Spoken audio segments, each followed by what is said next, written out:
Boys and girls, ladies and gents, welcome to another episode of Clutch Conversations. It's your boy Mike. We back at you one more time. We are on day 2 of our Daytona stream, man. And I got the homie Malacio from Constrictors in the building right here. What's good, homie? What's going on, man? How you doing? Good, man. Good to see you. Good to see you, man. So I know y'all been kicking it, partying, doing it big. Bro, it's been so epic this weekend, man. I really didn't plan on coming here to actually like buy anything or do anything. It was literally just to come hang out, see people in real life. You know what I mean? Like touch them, feel them. Yeah. It's a whole vibe, man. It's awesome, man.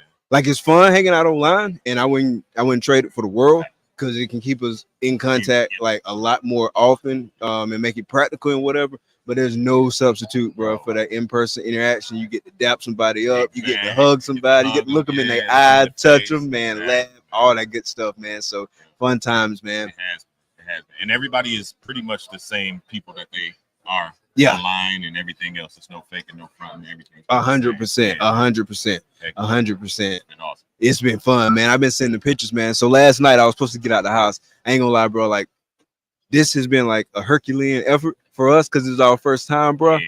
I was exhausted, bro. Yeah. I laid down. Me and Takar laid down probably about 7 or a little bit before 7. Not too long after we got off the phone. Okay. It was like we just gonna take a quick nap. Then we're gonna get out, right? Yeah. Bro, I woke up. It was almost 1 a.m. That's how it goes. And I woke up long enough to put stuff on the charger, and then went right back to sleep. It'd be different. And then this whole setup is you know what I'm saying, something unique and something new to it. So man, this is awesome, bro. Like salute to you and the car holding this down and doing this, man. This looks great. Appreciate it, man. Big shout out to the car, man. Like she been holding it down, man. And we got the homie Keys too. Hey, it's a chair right there, man. You want to grab the chair? Right behind you. Yeah, man. Big shout out to Car, man. She been holding it down. Like she in my ear right now, telling me like, "Hey, Keys on the way." Like she just keep me posted with like, "What's all going on? What's good, homie?" Yes, sir. Yes, sir. Yes, sir. Yes, sir, man. So, did any of y'all pick up anything? Or y'all just been hanging? Yeah. What's the dopest thing y'all seen so far? Jeremy Bow with that hypo paint to me, man. Ooh, yeah, I definitely got to see that, bro. That thing is crazy. I definitely got to see that. Oh yeah, and he got that little monsoon looking thing that he hatched right next to the. Oh, so he brought that one because I know he showed it to me last week or the week before last. It's crazy. He brought it. Nuts. I got to see that. I don't know what's going on with that thing, but it's bananas. It's crazy. He said there was no like monsoon interfering or nothing like that. So. What is it? I don't know. If it's new, like a completely separate gene, then that's a game changer. Yeah. He just cashed his check, man. Yeah, he just wrote his ticket. 100%. 100%. Do what he wants. Oh yeah, there it is, right there. Is that the animal right there? Yep. Oh yeah, that is it, man. It's crazy. It's so crazy. I don't even know if we can show it. Yeah, because it's way over there. Yeah, man, it's so nuts, bro. So yeah, that hypo paint was probably the craziest thing, and then the little monsoon looking thing next to me. I don't know what he saw. I seen some black lace. Oh, was it on Corey's table? Yes. Yeah. Black lace and shrapnel, those products. Yeah. Shrapnel nobody's working with, and then he has the shrapnel clown. So seeing that, amazing. You're not seeing that anywhere else. Yeah. Oh snap! Get in the camera. You can't see me. Oh. There we go. We might have to get close. Yeah, we're gonna have to scoot up and share the mics. Yeah, there we go. Pause. There we go. Keisha, shout out to Keisha, man. She take care of us, man. We could not do this without support, man. They're gonna head. I like to give a shout to all our ladies, man, holding us down. We would not be doing this without our ladies. So man, we would not at all. It'd be difficult, more than difficult. It'd be impossible, man, to do it without the support and the help of our wives, our ladies, our girlfriends, man. So big salute to all the significant others out there, definitely. Oh yeah, 100%, man. Like, and not just like helping, because it's a lot of time, money, all that stuff that go into this. And you could easily have somebody who just saying, why you doing that? Why you doing that? And just nagging you. And that make it hard, man. That's another thing to kind of like maneuver around. Thing on your head and in the back of your mind. Yeah, exactly. You're not giving them that time. They're able to understand that this is what you love, this is your passion, and they're here to support you. It's so much harder if you got somebody that to understand your vision, to understand that this takes up so much of your time. It's not just the breeding the animals, but to do the podcast and to interact with people and doing all the networking. It is taking away from time and them to understand that and to not just support, to come out and be a part of that. It's a blessing. Yeah, 100%, man. You hit the nail on the head. It's a blessing, man, because everybody don't have that. Exactly. We're fortunate, man. Shout out to the wifeys. Shout out to all the supportive wifeys. Shout out to all the supportive significant others. Real talk. Yeah, it make it 10 times easier to get down there in the snake room or up in the snake room or over in the snake room, wherever it may be, and like dial in and 100% focus. You don't got to try to rush to hurry up and get back home. You know what I mean? So it's just little things like that kind of help you out as a breeder and as a business owner. You know what I'm saying? So absolutely. Yeah. Like I heard you say one time on the show, I forget which show it was, but you're like, I'm in here right now. I ain't got to worry about nothing right now. Nope, she got it all. She handled all the business, man. Like being able to hang out, kick it all night. We was up till probably 2 a.m., 2:30 last night, and the night before, and it wouldn't be possible without her, holding down baby Wiz, because he's a little Tasmanian devil.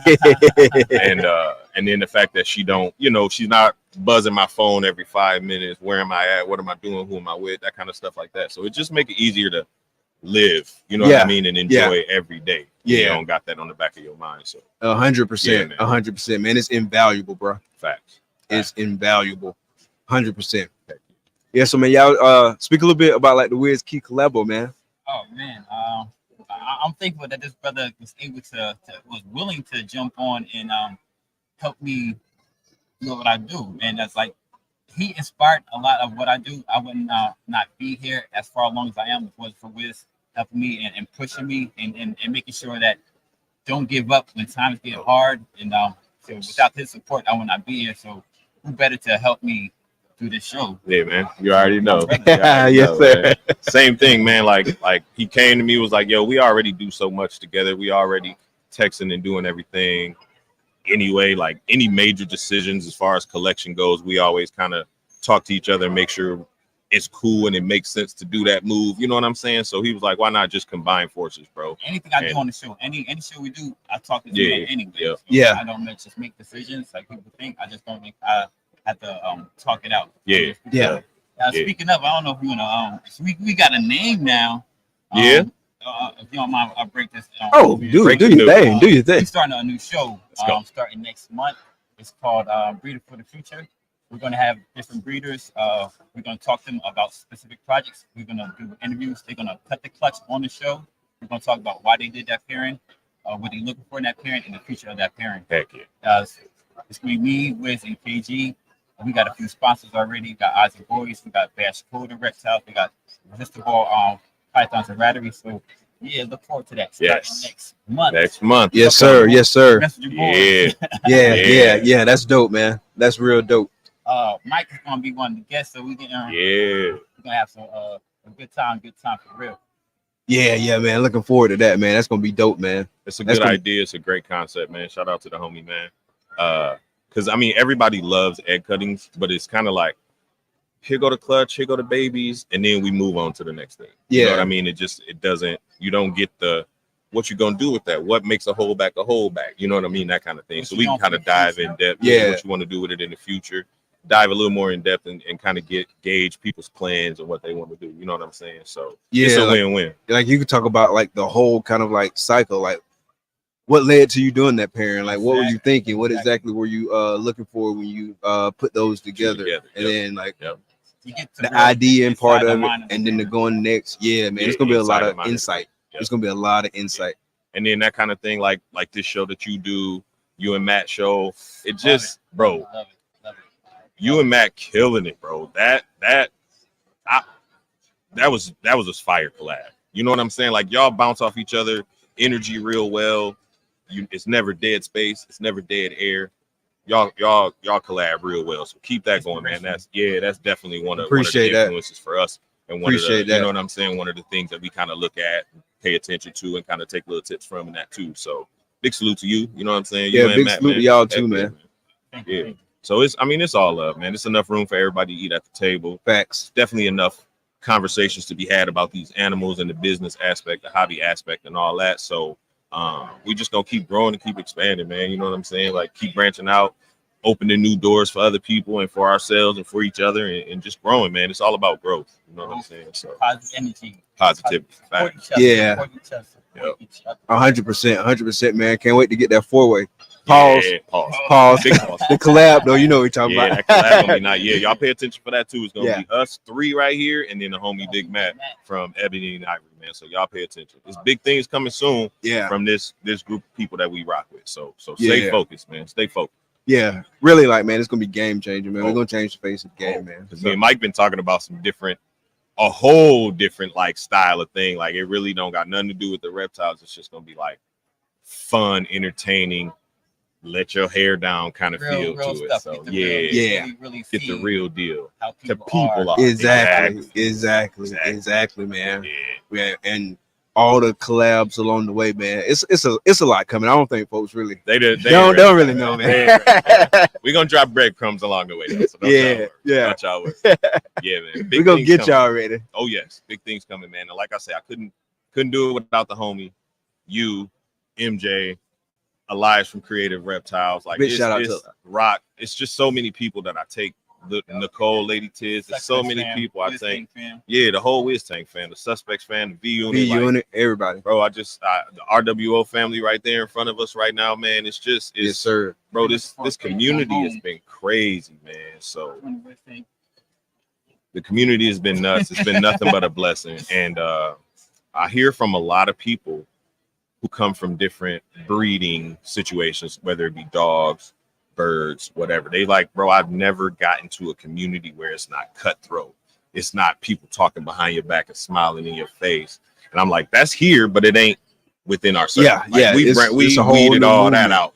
So, man, big salute to everybody who keeping that wave going, man. I appreciate it, man. It made it such a blessing and so good for my mental health and just, you know what I'm saying, my personality and everything, being able to branch out and meet people like y'all, meet new people, hang out, come out of my shell and all that. So I owe that all to the community, man. So salute to each and every one of y'all out there. Yeah, I appreciate y'all, man, too. Like coming into this, like we knew we wanted to do it. We knew we wanted to kind of get on the business side of things, but we didn't expect anything like this, bro. We didn't expect anything like this, like just this whole community. Bro, and it hasn't even been that long, bro. Like 4 years for us, and it's just like a whole extended family. Like it's crazy. The families and the relationships that you build from this that you would never expect. Like we breed snakes. Exactly. But we found family breeding snakes. Yeah. It's amazing. I wouldn't trade this for anything. 100%. The best thing I ever did in my life was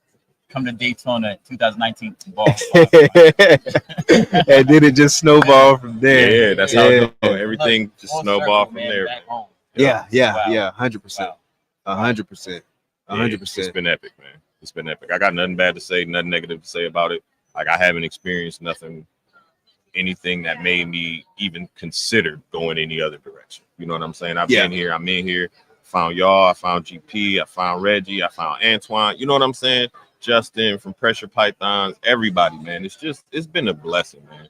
You know what I'm saying? Like Pressure Pythons and Aaron from Balls of Paradise put this whole Airbnb thing together. So I mean, it was probably at one point, it was probably 50, 60 people just hanging out, kicking it, talking, going over their future plans, making new connections, man. This trip has been amazing, man. So nice. Shout out to everybody in the industry, man. Yeah, big shouts out, man. You named some hitters right there too. GP is one of the people that you named, man. And GP, he was responsible for a lot of this, man. Shout out to Gershon, man. I always got to show Gershon love anytime I can, man, because a lot of this stuff we wouldn't be doing like if it weren't for him, like pushing us in this direction. That YouTube, he was on you about YouTube. Yeah, he was on you. Like he didn't focus on name people. What the things? He put under 1,000 podcasts. Yeah. Anybody that's unknown in YouTube game, he put you on a spot to help you elevate your platform. So yeah, that was his focus. Yeah, that's his focus, man. He definitely was about pushing the next generation, I guess you could call it, out there in front of the camera and having them ready to do their thing and continue passing that positivity and keep that wave going, man. So big shout out to GP, man. Yeah, None big of this shout would out be to the homie, possible man. without you, man. You know, YouTube Yoda. the YouTube Yoda. Facts. Facts. Like he got all us right, man, and That's I'm super appreciative of that, bro. Wow, because 6 degrees of separation, we would not be here right now. None of us three would be here right now. For GP. Facts. Yeah, man. Yeah. And he stayed on you too. Oh yeah, he made sure you follow through. Yes. Like he ain't gonna let you just slide him some old BS. Like he gonna make sure you follow through. Call he gonna you follow out up on it. Yep. So when you gonna get started, dog? Exactly. He was not scared to go in your DMs and message you or anything, bro. So yeah. Man, I'm super appreciative of that, man. Because if it would have been up to me, it probably would have took like 6 to 12 months longer, or even longer, or not happen. But him kind of pushing, man, it helped, man. It's just part of the process. So yeah, big salute to the homie. Heck yeah. That's why it's key to find your people, find somebody that's gonna help push you and not try to shy you away and just help you jump off that ledge that you wouldn't do yourself. So surround yourself with people that's going to tell you like it is. Don't just sugarcoat for you, but that want what's best for you, not best for you, best for them, but what's best for you. Yeah, find your that's people. it. That's it. Find your circle. Find your village, man. It takes a village. You know what I'm saying? And once you find your circle, your village, your people, you win there. It just everything just goes swimmingly after that, man. It's you don't run into the same, you know what I'm saying, blockages and the same walls that you run into normally, because you got people who been on the other side of that wall and they can tell you how to get around it or over it or through it or whatever the case may be. So yeah, man, I wouldn't even want to do it without y'all, without the people that I rock with. Y'all keep it fun, y'all keep it interesting, and y'all definitely keep the flames of that passion ignited, man. So you know what I'm saying? Big shout out to all y'all, man. For sure, man. So breeding season wise, man, what is it looking like? Like you late like everybody else? Both of y'all late like everybody else? Super late. But I had a clutch hatch while we were here. So. Nice. Oh, you did? Yeah. Oh, nice. Heck yeah. I got 2 in the incubator, and then I'm waiting on about 4 more girls to go, 5 more girls to go. So hopefully I got a couple. Okay. Clutches at the crib when I get home. Hopefully. Okay. You sound exactly like me, bro, because I got 2 in the incubator right now. I got 1 girl probably laid the second I pulled out of Gainesville City Limit. And then I'm waiting on like 3 or 4 more girls after that. So yeah, I'm about the exact same thing. But it's so super slow. late. They're so late. Yeah. So I think what I'm gonna do is kind of half my collection. So everybody who's going right now is gonna go right now next year. Okay. And anybody who's left over, I'm gonna pair them in October. Gotcha. Try to get them early. Then like split and have clutches all year round. Hopefully. That's a good way to do it. Hopefully. That way you're not like got all those babies at the same time, because it's rough. Like dude, I feel like that's what's gonna happen to me this year. That kills your rat production. That kills, man. Like stress. It's stress. So many babies, and then you gotta like assist feed some, and you know what I mean. And it's and that take time. It's just a lot. So if I could stagger them a little more, or go like half in the summer, half in the fall, kind of thing, it'll take a lot of weight off my shoulders. So try that. That would be good. That would be real good. I'm gonna use the slowness of this year as an advantage. As an advantage. Yeah. Because I think this year, man, I'll probably have 75% of my stuff come at about the same time. And so that's a lot of babies to manage. And you say all those different things, man. Your rat production, if you got to assist feed, like that takes extra time. Like it's a lot of stuff that go into that you don't fully appreciate until you got a bunch of babies. And then you like looking like your boy Macaulay Culkin. This is too much. And but you don't know what you don't know, and that's another good way to find out what your limit is. All right, I know I can only handle 100 hatchlings, so I'm gonna try to keep it at 100 hatchlings. I'm only pairing this many girls. You know what I mean? So you can use every like misstep or mistake or failure. You can always use that as a way to pivot and learn from it. You know what I'm saying? So you don't make them same mistakes 2, 3, 4 times in a row. You know what I'm saying? So experience is a great teacher of experience and mistakes, not just for you to learn from, but you can help somebody else. And it's like I figure like sometimes we go through trials and tribulations that you know that you're built for, you can handle. So that way you know that situation, somebody that's maybe not able to handle it quite so good, you're able to help them overcome that. Exactly. That way they don't have to go through it. Like they're still gonna go through their own things, but then they can like pay it forward and teach the next person. Hey, do this, do this. We can pay it forward. That makes sense. The next group coming up, and that's just always pay it forward whenever we can, no matter what it is. Pay it forward. Yeah, because ain't none of us here. Like I don't care how big you are, and no one is here without the help of somebody in some shape, form, or fashion. Absolutely, man. Whether it be the littlest guy who you just met who followed you on YouTube, or whether it be Billy on Mutation Creation wearing your shirt, you know what I'm saying? Whatever it is, like if every little step gets you closer to your goal. So exactly, yeah, man. Heck yeah, exactly like that. Jen. So what's the big thing you in terms of parents? Like, what's the most expected clutch for y'all? Which most anticipated clutch? That's the word I was looking for. I lost it for a second. For me, it's the one that hatched yesterday. So I'll tell you what, it's Redhead Highways. I hit at least 2 Redhead Highways. 3 of them, but I hit at least 2 of them. Yeah. Oh, nice. Fire. Nice. That's good. Yeah, that's amazing, bro. You said it like it wasn't nothing to it. Yeah, just Redhead Highways. You know what I'm saying? Something like. Everything. Y'all know what it is.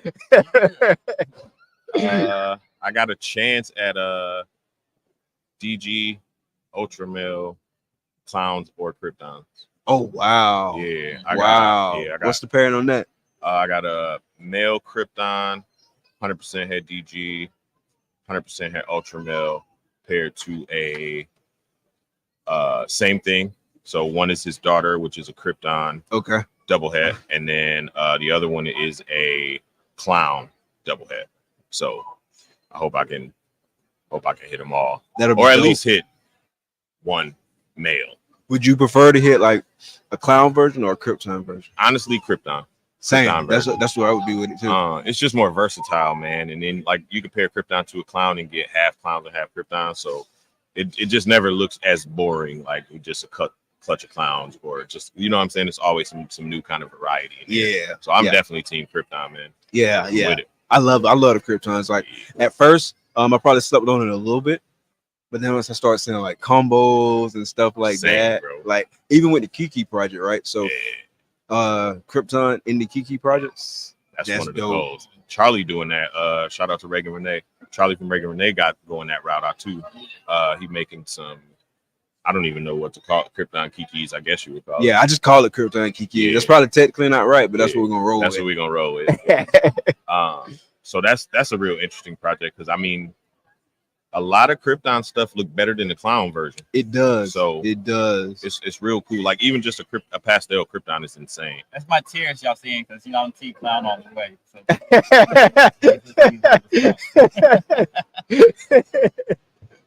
But I just like the different pattern that it has. It's always super busy compared to a Clown. You know, sometimes Clown can get reduced. So I just want to see a triple visual, bro. If I can get a triple visual male, the world is mine after that. For real. Ultramel DG Clown or Ultramel DG Krypton. Yeah, what you pairing them to? Everything. Yes. So yeah, that's definitely probably too this year. Yeah, man. I hope you hit that, man. That'll be dope. Man. That'll be cool to see. You'll see me faint. Straight up. Fall through the floor like Matt did.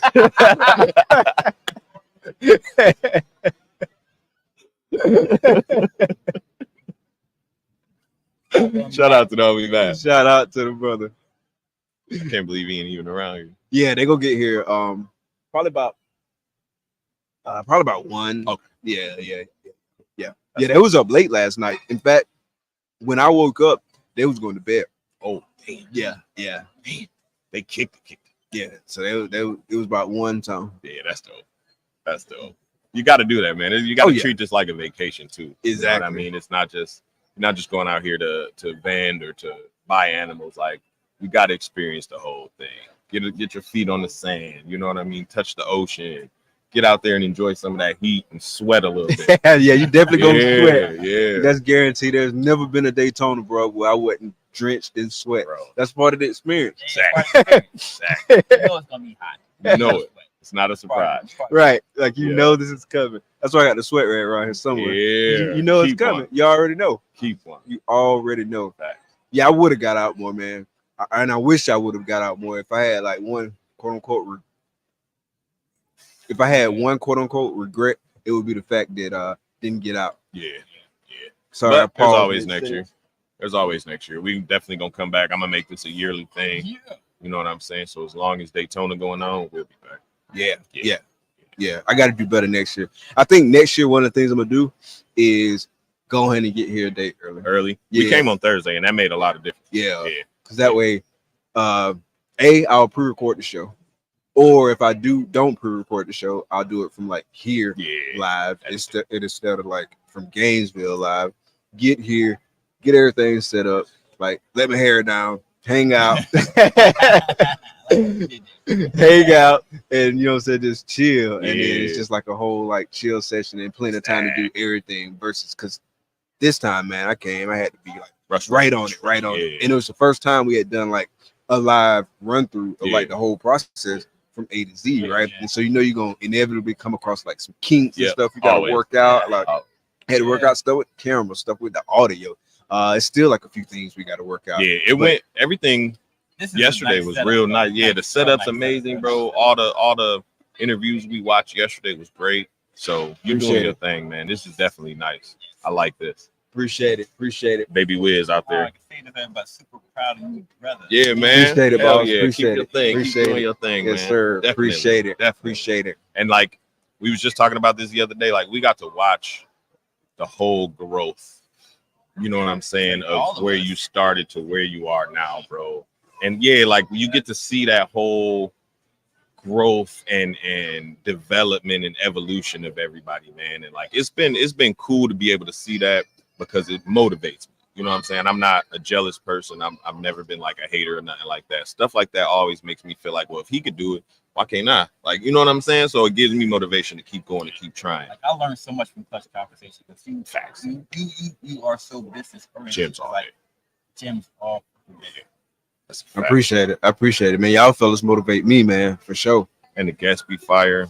Yes. And you don't ask the same questions that you hear on every other podcast. It's always some different questions, like where people be like, y'all two actually.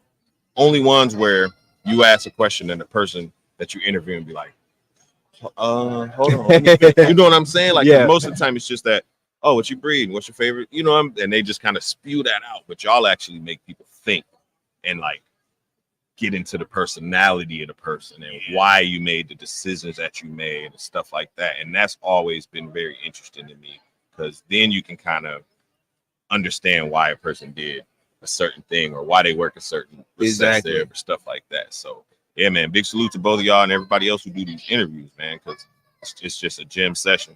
That's one of my favorite things about the hobby is how easily accessible all the information is now. Yeah, you know what I'm saying? Like you don't have to search and hunt and ask people and hound people for this stuff. It's out there. It's Patreons. It's group chats. It's stuff like that that makes it so easy. So it's a great time to jump into the hobby right now. If you're thinking about it and you kind of got some cold feet, now's the time to get in, man. So make that leap. Yeah, and it's cool as hell, bro. Like how we all started like in this content stuff like just a few years back, right? And now, bro, it's like it's recognizable.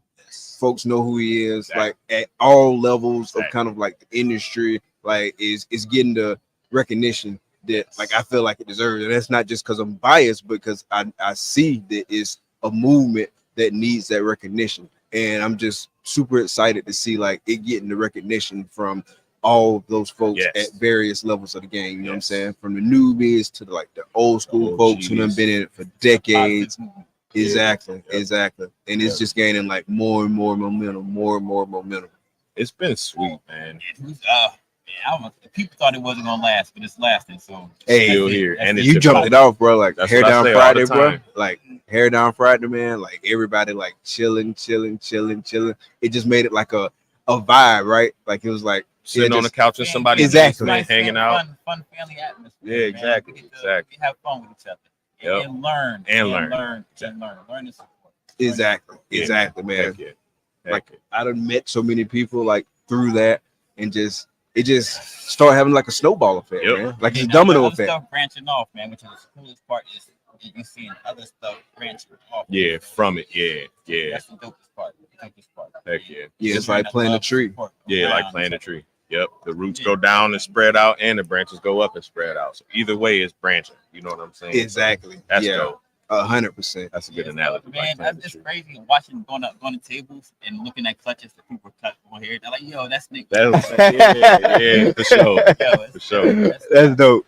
And then, like you said, the recognition, like that's dope. Being able to walk past Jeremy Bow's table or Will and Audra from Flawless, and them being like, "Yo, Wiz, come take a," you know what I'm saying? Like, that's amazing, bro. Because we only been doing this for a minute, and just to know that you got some kind of impact in the hobby enough for people to recognize you, make you feel like you doing it right. You know what I'm saying? And that's put a battery in your back and keep you pushing. That's the key to this hobby to keep growing is enticing, bringing other people on. You should always try to bring 5 people on. That's what you say, right? Antoine said that. There's a Python 5 a year. Shout out to coach. Shout out to the coach. Expand what we're doing. Make other people want to do what we're doing. Exactly. Make it fun. Make it interesting. Make it knowledgeable. Like, keep it positive. Like you what is the saying? You catch more flies with honey than you do with, you know what I'm saying? So like, be sweet, be nice, be kind, be accommodating, like help people out. When people call you or DM you like, yo, I think there's something extra in this pastel I got. Entertain them, man. Don't just shoot them down right away. Teach them. Exactly. We all ask you same questions. Used to. I still do. Still. Exactly. I still do. Yeah. Facts. And I don't. Everybody needs some help, man. Yeah, you're gonna need some help at some point. So I don't have a problem reaching out to y'all or Justin from Pipeline. Or, you know what I'm saying? Like I can reach out to y'all without any fear of y'all being like, well, Wiz a dummy. He don't even know. You know what I'm saying? Like, it's not that ass. I used to ask so many freaking questions. Like but don't do that because it will just deter you and slow your growth if you hold anything in that back. Because more times somebody else has that same question, they just don't want to speak up. Be that person to speak up. Find out what you don't know. Absolutely. That's a good Absolutely. Hey, so I just got a word that Jeremy and there he goes right there. Yeah. We out of here. Jeremy kicking us off. Well, this was epic, hey, man. It was great. And like I said, man, keep doing your thing, bro. This is nice, man. I'm proud of you, bro. Appreciate you, bro. And I can't wait to see where you go from here, man. Appreciate both you brothers, man. Yeah, man. Yes, sir. Yes, sir. It's always been real. Always. Yeah. Heck yeah. All right. Appreciate you. Salute to y'all, brothers, man. Yo. Post you on Instagram. My wife to take a picture. Oh, nice. What's up, everybody, man? What's up, man? We got Jeremy from Brassman Reptiles coming out here in just a few seconds. But yeah, make sure that you use promo code HC20 at Grey Rider Reptiles to get 20% off individual shed tests. That's promo code HC20 to get 20% off individual shed tests. That promo code is only good for one order, but you can order one shed test or you can order multiple shed tests.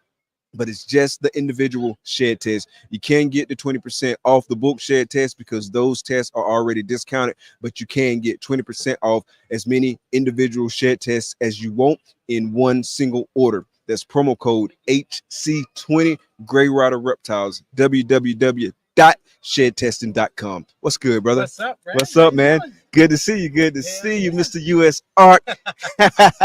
Yes, sir. So how's it been going for you, man? Man, it's been going great, dude. The show's been a blast. I'm super stoked.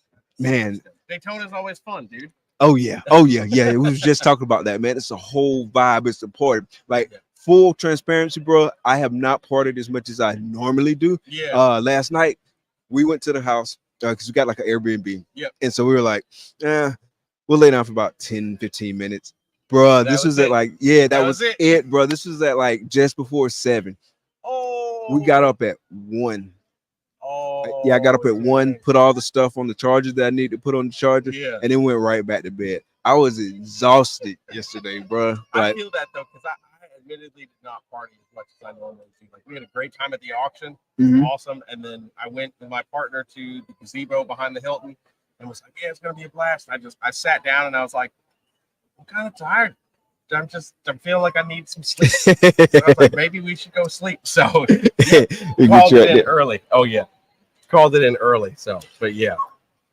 Yeah, you good? Yeah, man. So, but yeah, man. So $117,000 raised last night. That's nuts. It's amazing. That's nuts. I love to hear that.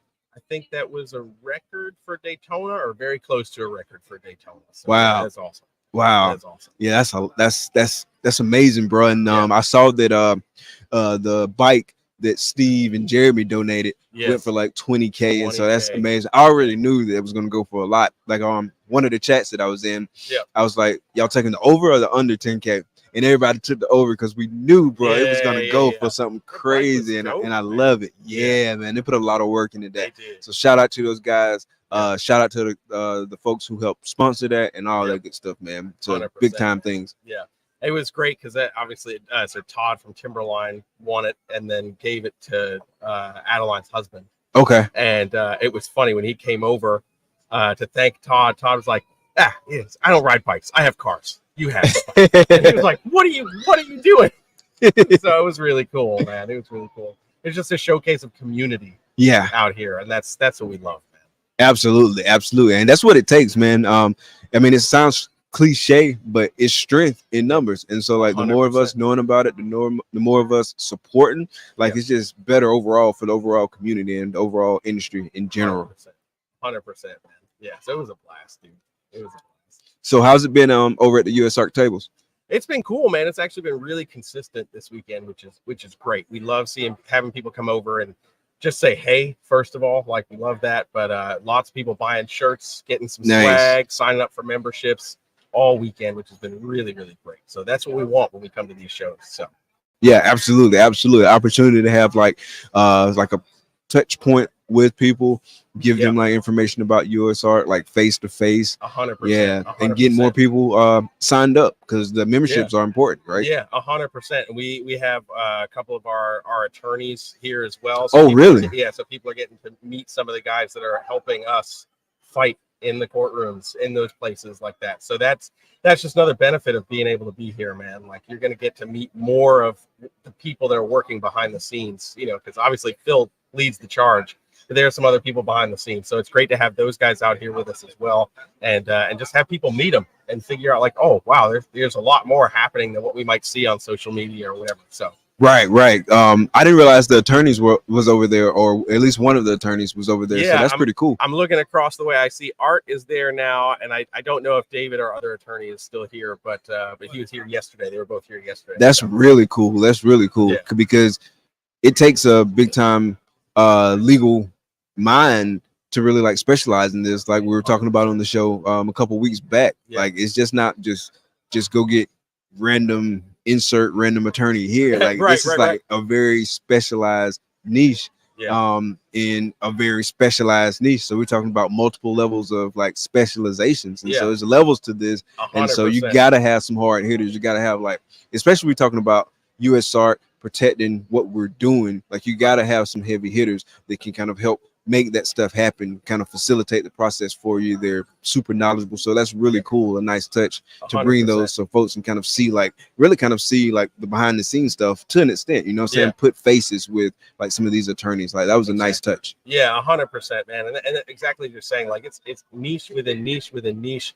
And what people need to realize too is with every level, the bucket of potential attorney options gets smaller and smaller and smaller. So when we dial in and find these people, it's like this is the most important person, because we've gone through all these other attorneys that they might be very well versed in one thing, but we really need them to know X as well. And if they're not as well versed in that, it's not as helpful. Exactly. For us, so it really is it really narrows the pool of who we can look at and communicate with, because we need such specific things across the board. That's amazing, man. That's amazing. So in terms of like next shows, like what's the next show you're going to be at? And you're going to be there as Brassman, or you're going to be there USARK? Like, what's the move? So for me, as brass man, I will be at the All American Reptile and Plant Expo that's coming to Charlotte. Oh, in Charlotte. Yeah. Okay, so I'll see you there. Yes, sir. Nice. Yes, sir. So I'll be at that show as brass man. I think I'll have some USARK stuff there as well. Nice. Under my booth. And then Tinley. I'll be with USARK. Okay. Tinley. Okay. And then we've got a show in Raleigh, North Carolina, and I'll be there as brass man. So. Gotcha. Okay. Okay. Yeah. So I should see you in Charlotte, and yeah. I should see you in Tinley. Heck yeah, man! It's gonna be awesome. Yeah, it's gonna be a fun year. Fun year. 100%. Yeah. Yeah. I'm definitely looking forward to like hitting all these shows. The shows are like super fun to me. Yeah. I love seeing everybody, seeing folks in person, because you talk to a lot of people online, but there's like that in person kind of like vibe. I mean, you get to like dap them up, you know what I'm saying? Look at somebody 100%. In the eyes, like having like a conversation with them, having a drink, just whatever it is, you know what I'm saying? Like that kind of like interaction is irreplaceable. 100%. It changes it up, man. I mean, like that's what makes shows like this, like Tinley, so special. When you talk to people about shows like Daytona and Tinley, yeah, the animals are great. Like that's why we're here, right? You know, 100%. but the hang, like that's what makes it so awesome and so special. You know, you see the people that you only talk to online or whatever, you know. So like this is where the relationships get built, you know. So that's what makes this stuff for super special. So I'm with you 100% on that, man. It makes the whole thing that much better. Exactly. Like I feel like building those relationships just makes the overall community like a little bit stronger. Yes, you know what I mean? 100%. You know what I mean? And who knows, man? Like there's probably some people who may have been at a point of like maybe saying, you know what I'm saying, I'm getting overloaded with like the animals and stuff like that. Maybe I want to check out. And I've obviously like some people do check out, you know what I'm saying, they get out. But I bet it's somebody somewhere who, because they had a good group of people around them, it kind of pulled them back in, and they stuck with it. Maybe they downsized a little bit, but they still stuck in it and didn't completely get out, right? Yeah. And so I just feel like building those relationships, like the more good relationships, positive relationships with people who got your best interest in mind, the more of those you build, the stronger you are. 100%. I think about like exactly along that storyline, like somebody like Ron St. Pierre, who's like reptile legend, right? He's done so many different things. For a while, he had gotten out like completely, like had zero animals. Okay. And this is somebody who like crushed it. The blood boa, the original blood boas, like tegus, like all this stuff. And he got burnt out, you know, and was like, I'm done. And he had a friend of his who was like, after maybe a year or so, was kind of like, dude, what are you doing? Like this, we all know you're good at this. Like, I get it, you know, life kind of hits you really hard, but like, what are you doing? You know, and now he's here with $10,000 albino blue tongue skinks on his table. Oh, nice. You know what I mean? Nice. Like, and he's crushing it, dude. You know, he's crushing it. And this is somebody who's like has such a long-standing history in reptiles. You know, he knows so many people, but like it took that relationship, that friendship, to have somebody be like, dude, come on, what are you doing?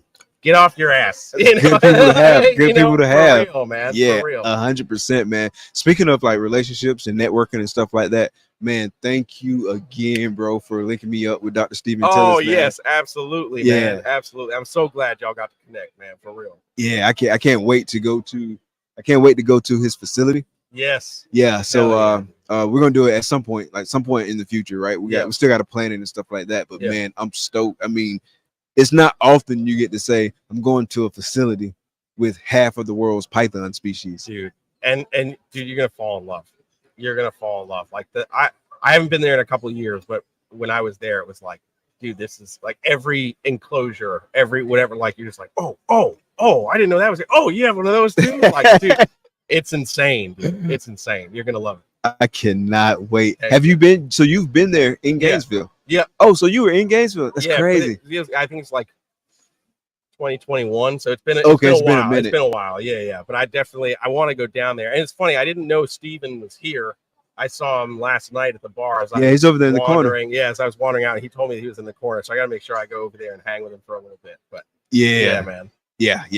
Good people, man. Like, absolutely. I had a blast on the show. Like, I learned a ton. Yeah. And it was some real practical advice that wasn't just like sugarcoating it for you. Yeah. And I think that was important, right? 100%. That's one of the things I love about Steve is like he's not gonna beat around the bush. You know, he's going to tell you what it is. And, you know, I mean, as you obviously heard talking to him, like it's not as cut and dry as people really want it to be. Yeah, it's definitely not. We want answers. You know, we want to know these things, but when you're suddenly like, well, the answer's not, you have to do this, and then it goes away. What are you expecting? You know, like that's what we want, but it's not that cut and dry. Yeah, so that's not the reality of exactly. So we have to find those practical ways to mitigate those situations and circumstances, and you're not gonna get better information than from somebody who's literally researching it, who's experiencing it, who's figuring out, you know, economical ways to handle it in a large collection, you know, make it make sense in that kind of way. And that's where Steve is like truly invaluable. He knows how the virus works. He knows how to handle it. He's experienced it, unfortunately, you know, but that makes him that much more valuable to those of us that might not have all the information, or we're getting secondhand information that's been rung through the game of telephone and it's been spun around. That doesn't make any sense anymore. So yeah, man. But I'm so glad that I was able to connect y'all, bro, for real. Yeah, I appreciate that, man. I appreciate that 100%. I think what he did was he didn't give you the exact answer because there's no way he can give you the exact answer. Yeah. But what he did do is kind of give you like a guidebook almost for how to think about it and how to approach it, and then kind of using that thought process, that approach, you got to make the decision that makes the most sense for your particular situation. Right. It's not it's an essay answer for real versus like a multiple 100%. Choice, and one of these is correct and the rest of them aren't. Dude literally wrote up a dissertation about it and defended it, man. So, and he still can't give you a straight answer. Right. And that just really speaks to kind of like the level and the nuance and the complexity, right? 100%. Right. But and it's also just nice to know, like, obviously Steve is a doctor. He did all the schooling for it and everything. But when we think about biosecurity and what that means, you don't have to be a doctor. You know, you have to find those practical ways that make sense for your collection, for however you're doing, for your space. Like Steve has multiple buildings on his property. The average keeper doesn't, you know. So how do you now mitigate that? Like, oh, that's the wall, you know, like everything that I need to put over there is going to stay over there, you know. Yeah. So you figure those things out along the way. But yeah, again, man, just to have somebody who's literally experienced as every element that you possibly can, like that's where you're going to get the most practical information for sure. 100%. Yeah, definitely a super valuable conversation. It's one of the ones, like, because I'll go back and listen to my podcast sometimes. At first it used to be hard though, because it was weird listening to yourself talk. Yeah. But now I still go back and listen to stuff just to kind of like hear and critique myself, like in a not beat myself up kind of way, but in like a professional kind of critique yourself. You want to get better kind of 100%. Way versus like at first it was just kind of beating myself up. But this is one that I've gone back to listen to just to learn and kind of like soak all that stuff in. So it's the critique piece. I've gone back and I've done that piece, but now it's the just kind of hammering that message in. Like I want to. 100%. And that's an interesting thing too. Like as podcasters, like when we're in the element, we're not necessarily paying 100% attention because we're listening to what they're saying, but then we might have questions or things we want to talk about. And then we might have new questions as they're talking. So our brain is firing in a million different ways. So yeah, I've done the same thing where it's like, this is a really great conversation. I'd like to go listen to it. You're like, yeah, I was there. I heard what he said, but I wasn't paying attention like that. So, yeah, I heard all the words. I understood what you said. I could even repeat it back. Right. But I wasn't listening to it the exact same like way. Yeah. And it's just because you got like so many different things going on, right? Yeah. You got like the next question, thinking about like topics and stuff like that, new stuff that pops up. Sometimes people are in the chat asking stuff. You got the production, you got like a million things kind of going on. And so you really kind of have to like, I don't know if this is the word, but bifurcate like your brain and kind of like have it pointed at multiple things, like just trying to balance all that. 100%. So, yeah. So it's interesting to hear you say that because like I go through that same exact thing. Yep. It's when there's that much information, or when it's just somebody you're already really excited to talk about and they start telling you about things that you might not even know that they have going on, and you're just like, oh man, that's really cool. But they're elaborating and you're just kind of like, you know, being the host, right? And then you're like, oh man, I think this was really cool, but I got to go back and listen to it, and not when I'm editing it or something, like not when I'm listening to the audio to upload it. Like, no, I need to actually go back and listen to it when there's nothing I need to do. But listen to it. Yeah. It's a totally different dynamic. Yeah. Cool. So I just got word that the next person's here, and we gotta wrap it up. Oh, I'm getting kicked off now. What the heck? Justin's right there. Yeah. It's Carmen keeping me in check, like staying on time. Like she's in my other ear over here. Perfect. Helping me out with the logistics. Big shout out to her. Heck yeah, man, it was great chatting with you, brother. Oh, absolutely, man. Appreciate it, man. Sir. Looking forward to seeing you again. Yeah, man. Yeah. So, Jeremy, Brassman Reptiles, USARK, ladies and gentlemen. Yo, man. Thank y'all for coming out, man. We're gonna kick a real quick sponsor video for the homie Charlie, Grey Rider Reptiles, who is sponsoring the tour, and then we'll be right back with Justin from Morph Jungle. Known for his innovative approach to genetic shed testing and top quality ball pythons, Grey Rider Reptiles also excels in exceptional customer service and responsiveness. With a quick turnaround time, Charlie ensures you get the service you want and need. Visit shedtesting.com to explore his offerings and experience the best in the business. Don't miss out. Head to shedtesting.com today and unlock the power of your breeding projects. Yo, welcome back. We got the homie Justin. What's going on, buddy? Yes, sir. Morph Jungle. How's it going, man? Good. Good. Good to see you. Good to see you too. How's the show going for you? Honestly, really good show. Good. Daytona is always a great show to go to. You know, it's for me, it's not too far away. It's about 3.5 hour drive. So compared to the big shows, those are about like 20 hours for me. So this one's, you know, pretty much almost in the backyard. You know, it's always a good time, fun. You know, I love it. Nice. Actually, might have to scoot up a little bit. Hear me better now? Better now? Yeah, man. This is the first time like we've done like anything like this or whatever, and so it was definitely a learning experience for sure. Learn some things I can do better to make it more efficient, stuff like that. Yeah. But yeah, definitely had a lot of fun doing it. So were you able to bring like a lot of new stuff this year? So for me, it seems like I talked to a lot of people this weekend, and it seems like we're all following the same schedule. For me, I feel like I'm about 2 months behind where I'm normally be at. I always breed later anyway. Like I usually start breeding in December, January. So my clutches are usually more later than most people. So for Daytona, for me, is always a hard show to get a lot of cool stuff into, especially this year because of me being behind. So I was able to bring a couple things, but all the cool stuff and the really good stuff, unfortunately, is still either in the incubator or hasn't been laid yet. Gotcha. Yeah, that's exactly why I asked you, because I've been getting like some pretty consistent feedback that really spoke to kind of that same dynamic. Everybody's stuff's going really late, and so 2 months has kind of been kind of like the going kind of duration that I've been running behind. And I would say I'm probably in the same spot, like as far as like my clutches and whatnot. I knew I was gonna miss a lot of stuff at the beginning of the year, or I kind of expected it. I actually kind of expected it like all through the year, but we moved the collection like back in October. And big shout out to you, man, because you were like a motivation for doing that too. Yeah, no, I moved my whole collection about 2 years ago now. I wasn't through that far, but you know, just any kind of move, whether it's 10 minutes or 10 hours, definitely gonna have some influence on the animals. How far was yours, like the move? Mine was literally probably 10 minutes down the street. So okay. Straight shot up from a small little warehouse to a much bigger warehouse now. Loaded everything up in like a 26-foot U-Haul. We did it at night, so it wasn't so hot, and set everything up that day. But big changes like that, even if they don't seem like a lot for the animals, it's pretty significant. Yeah.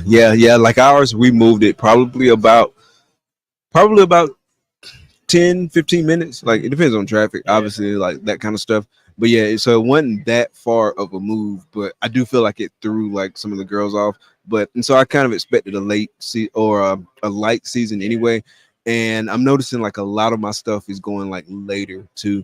And I don't know if it's the move, but when I look at other people and they're having the same thing, maybe it's not all the move. Like maybe some of my girls that didn't go because again, it is a light season. But I think it's just kind of like part of like that whole late season trend that everybody's getting. I feel like maybe it's something to do with weather or something like that. I know this past year we had some really cold weather, with cold fronts and stuff like that. So not to say that has something to do with it, but I feel like with a lot of people that have had their collections in the same spot forever, they're all experiencing the same thing. And I feel like it has something to do with that. You know, those snakes, they sense that kind of stuff, the barometric pressure drops and stuff like that. Yeah. I feel like that could have an influence on it. Yeah, 100%, 100%. Yeah, and so I think maybe about 75% of my stuff is gonna like go around about at the same time in that late window, which it'll be a lot of like babies to deal with at once. But I should have like a significant amount of like maybe clutches that were laid in 2024 that actually hatch in 2025. Like I should have several of those this year. I had 2 last year, but I should have like probably more than that this year. Just kind of based on like what everything is doing. I mean, I'm gonna have a lot that are like that. For me, like I guess I count it if it's laid in 2024, I count it as a 2024. But if it's laid, like it doesn't for me, it doesn't matter when it hatched. I mean, obviously the baby is a 2025, but I still count it for like my 2024 season. Gotcha. So I'm definitely gonna have a lot of that, I think, this year. Like I still have girls that haven't even ovulated yet. I'm still breeding a little bit, not as much obviously as I was before. But I'm still doing a couple pairings here and there. Yeah, same here. I'm still breeding a little bit. I got 2 eggs in the incubator. I got one girl that's hopefully she'll have laid when I get back. Well, actually, kind of not hopefully, unless she just like laid like today. Because I don't want to have to like wrestle the eggs loose. But she should be laying any day now. And then I got like a few more after that. I think I'm only on clutch like this time last year. I was probably on clutch 40-ish. Like I'm on only clutch 26 right now. I'll probably do around like 70 clutches this year. So I still have a lot to go. Yeah, that's quite a bit. That's quite a bit. Like 70 that you like, or for sure. Yeah, probably for sure. I think I'm around like 60, but I have a couple other girls that I use ultrasound like once a month. Okay. So I use ultrasound like right around like the 3-week point of the mark, like between like the 20th to 30th really of the month is when I start doing. So we're coming up on that soon. So I'm gonna ultrasound everything. Okay. See where I'm at for that. Nice. So what are you pushing project wise like heavy this year? I mean, I'm a big sunset guy. I love the sunset project a lot. So we're doing a lot with that. I should hopefully like you said before, hopefully not have the eggs now. Hopefully like, later today laid. I did GHI double het sunset DG, the GHI double het sunset DG. Okay. So okay. I can hit one of those. That'd be really nice. I missed last year, but hopefully this year, I hit the odds good. Later this year, I have some girls developing for the Sunset Ultramel project. So hopefully those girls go for me. That'd be really nice. Nice. Have you jumped into any new projects lately? I'm still working a lot with what I still work with. Oh, puzzle. Puzzle. Okay. A lot with that. Totally forgot about that. Oh puzzle yeah. Was definitely my newest addition last year. I'm starting to do a lot with that. My male is a hypo puzzle combo. So all my stuff's gonna be like either hypo puzzle related or triple het hypo puzzle related. Like I'm doing hypo puzzle sunset stuff, hypo puzzle DG stuff. Gonna try to maybe get some hypo puzzle ultramel stuff. We'll nice. Go. Okay. My ultramel stuff's kind of being weird this year.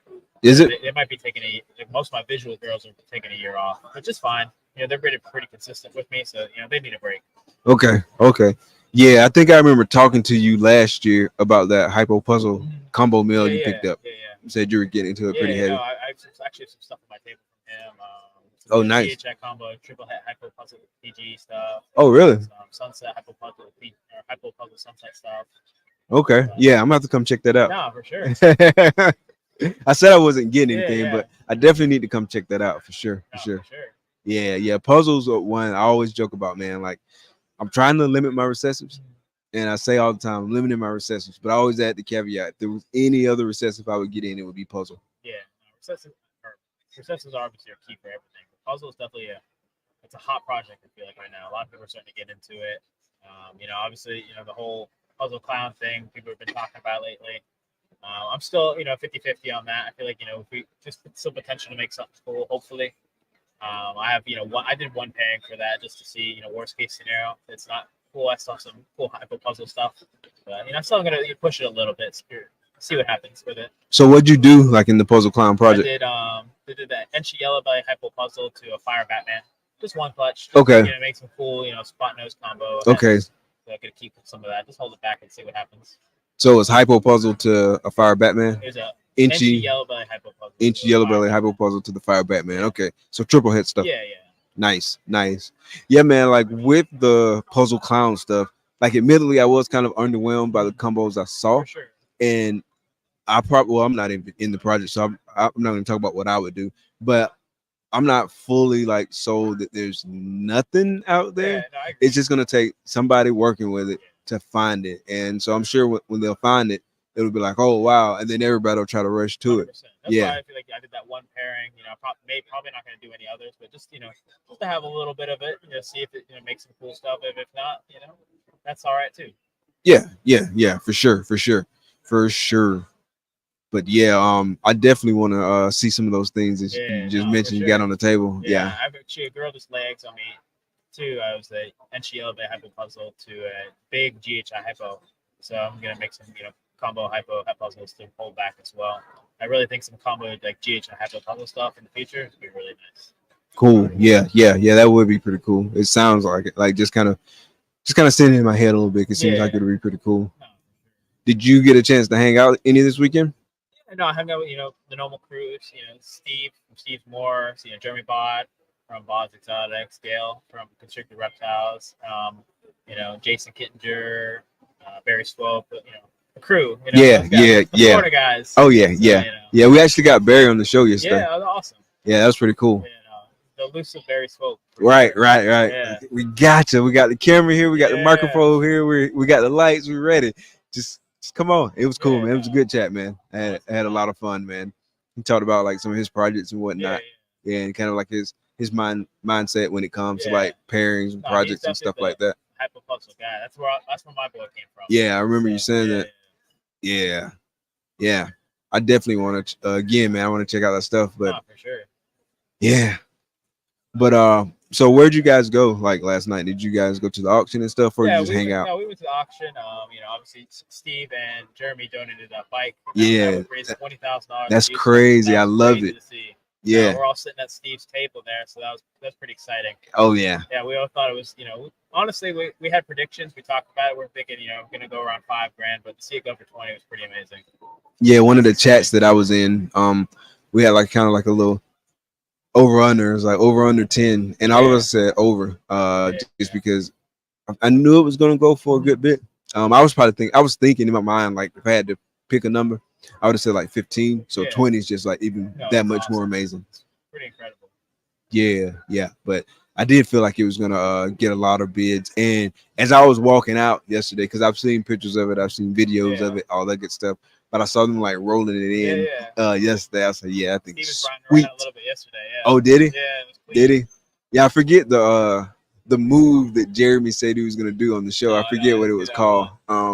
But he was like, yeah, man, you should text him and say that you heard you were gonna do it. But yeah, I can't remember the name of the move, but yeah, that would have been pretty cool to see. Really cool bike. It sounded really, really well. Nice. So what's next up for you as far as like shows go? I'm gonna be in Dallas next month, and I'm taking a break, going on a little vacation cruise with the crew as well. Okay. And then I have right after that, I'm doing the All-American Plant Reptile Expo. Oh, in Charlotte? Yeah. Charlotte. Okay, so I'll see you there. Yeah. It's my first time ever doing a show in that area, so I'm excited for it. It's not as far as a drive as Tinley or Dallas is, so it shouldn't be too bad. I'm excited for it. Sure, it's gonna be a good show. Okay. Nice.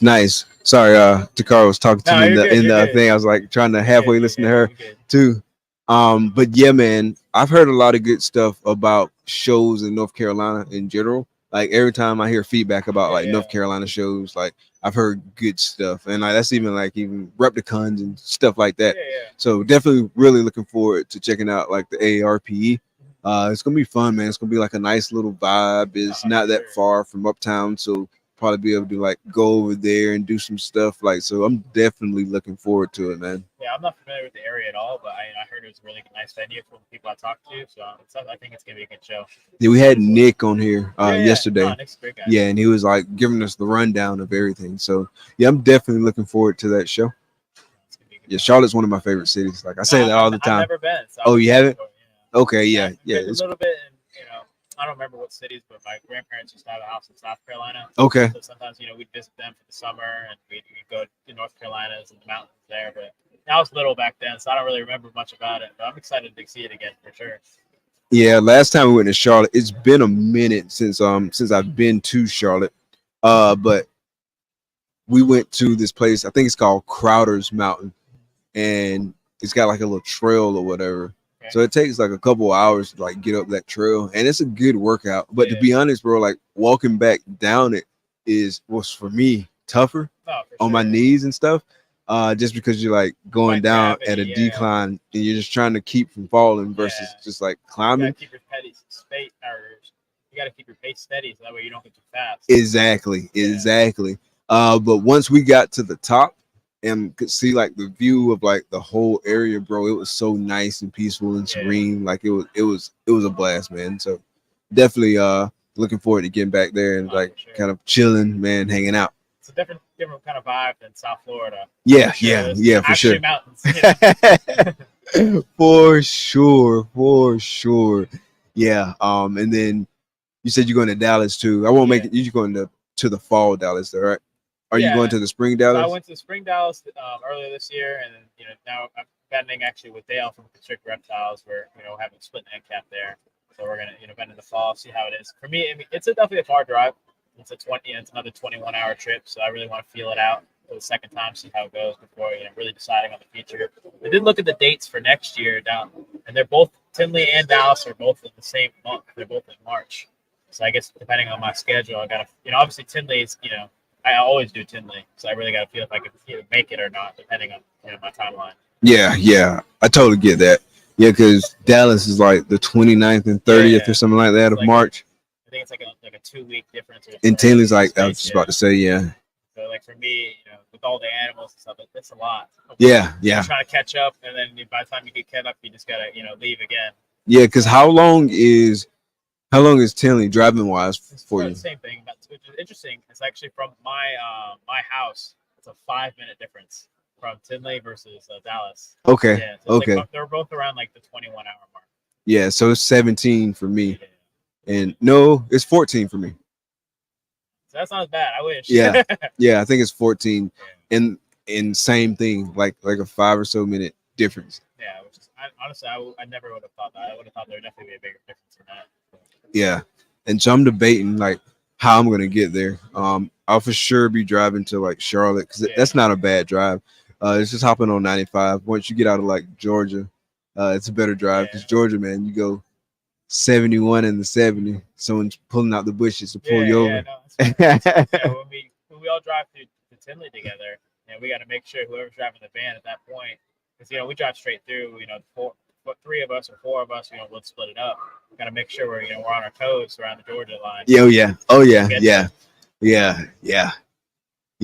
Like even my hometown, like I'm from Valdosta, Georgia, and so it's Valdosta, Georgia is the city, and then it's like Lowndes County. Yeah. But man, driving through there, you got to respect it, man, because they're gonna get you for real. Yeah. It's crazy. So I just make sure I just drive the speed limit because I don't want to smoke. Yeah, for sure, man.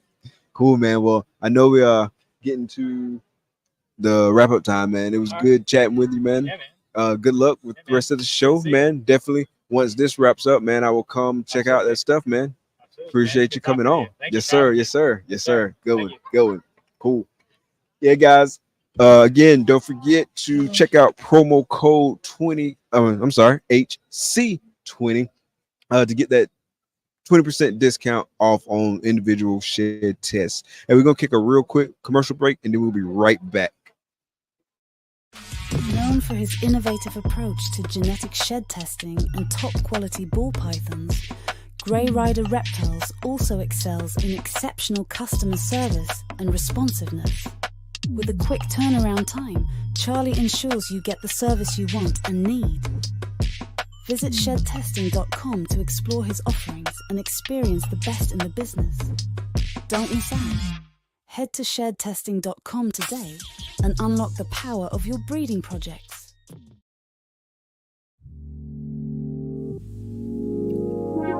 Peace and love, family. We invite you into the heart of our serenity, Ancestral Royal Pythons. At Ancestral Royal Pythons, we're not just breeders, we're nurturers of love and growth. Each of our high-end ball pythons is a tribute to the grandeur of the natural world and our dedication to quality. Reach out today and bring one of our creations into your home. This is Ancestral Royal Pythons. Your journey begins here. Here's to the exciting world of Ebony and Ivory reptiles. From unforgettable parties and events to keeping and hatching some of the dopest reptiles in the reptile hobby, we're all about education, quality, integrity, and respect. Hit us up and see how we can help make your next project a reality. Experience Ebony and Ivory reptiles, where fascination meets fun. Ebony and Ivory reptiles. Big shout out to the sponsors. Hey, it looks like we got a little bit of time before the next person comes on. We're having a little bit of trouble locating them. So, man, let me say what's up to some folks in the chat. What's good? The homie Dun Dada in the building. Uptown Exotics. What's good, sis? Appreciate you, Nikki. Hey, man, big shout out to Nikki from Irresistible Pythons, man. She has been holding us down non-stop, man. Really appreciate it, man. She's been doing nothing but showing love, and I really appreciate it from the bottom of my heart, man. So thank you, man. She's been hooking us up with reels and sharing posts and all that, man. So definitely big shout out to Nikki from Irresistible Pythons. Really appreciate you. Appreciate the support. Speaking of support, it's the homie, the Sultan of support himself, Bosa Reptiles in the building. What's good, brother? Appreciate you coming out. Appreciate the support. 352 in the building. What's good, Brian? Appreciate you coming out, man. Hey, I saw you when you walked by the table the other day. Hopefully I could bump into you in person here in a little bit once we wrap up the show. But, man, appreciate you coming out, too. The homie D's Balls and Exotics. What's good? What's good? We got the Pacific Northwest in the building. What's good? What's good? The big homie Fred from MTZ Pythons, man. It was good meeting you, bro. You felt like kinfolk immediately, bro, when I first saw you, man. So appreciate it, man. Appreciate you coming out. Appreciate the support. And again, man, great meeting you this weekend. What's good? The homie Charlie in the building. Speaking of the homie Charlie, make sure y'all visit www.shedtesting.com and take advantage of promo code HC20. That promo code gets you 20% off individual shed tests. It's not good on bulk shed tests, and it's not good on merchandise, but it is good on individual shed tests. So definitely slide through, check that out. That code is good from, it started 10 a.m. yesterday, but it's good until 10 p.m. Eastern Standard Time tonight for the duration of the show weekend. So definitely check that out. Big shout out to the homie Charlie for sponsoring this live tour, man. Appreciate it, man.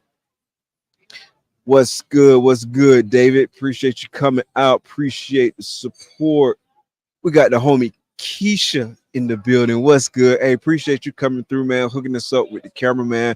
Hey, if y'all missed it earlier, we was talking about the spousal support and support from significant others. Make sure y'all go back and check that out, because that's real, man. We could not do this without the support of family. So big shout out to y'all. Speaking of the wifeys, big shout out to my wifey. Love you. Appreciate it, man. She has been holding this down like all weekend, man.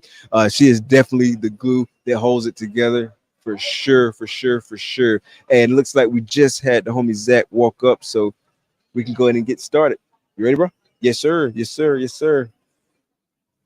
So we got Zach Part representing. Appreciate you coming out, brother. How you doing? Good. Good to meet you in person. Good to meet you in person. Good to meet you. So how's the show going for you, man? Oh, man, it's been really good for Husbandry Pro being out here.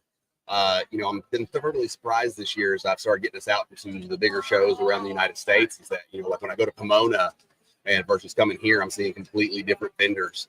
And, it's really shocking. Like, we could start to think the community's kind of small, but when you start going out around the United States, you realize how big it really is. Yeah, absolutely, man. I was talking about this earlier, man, but it's so great, like, to get to these big shows, because, like, you're seeing so many people. And it's not, I mean, obviously, with it being in Daytona, you're seeing people that are close here, but you're seeing people also, like, from all over the country, like all the coasts, man. I've seen West Coast people here. I've seen, like, people just all over, man. So it's always good to, like, see people, get to have that face-to-face stuff. Like, first time we've met in person, but it's just good to, like, have that, right? And kind of have that connection and, like, strengthen those relationships, like, through the industry.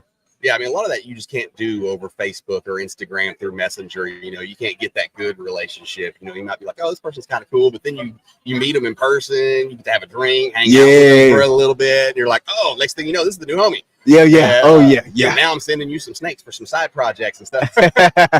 That's exactly how it is, man. This is just great, man. Like, I love it. Unfortunately, I haven't had the opportunity to hang out as much as I would normally hang out. I ain't gonna lie to you, man. I ain't gonna hold you. I was exhausted yesterday, and so I ended up like falling asleep and all that good stuff. But man, this is great, man. Seeing everybody, I made it a point because this morning, like the setup and all that kind of stuff was a lot quicker. So I made it a point to get around to as many places as I can, and I still got some places I got to hit like after this. But man, definitely love like just seeing everybody in person, like wrapping it up.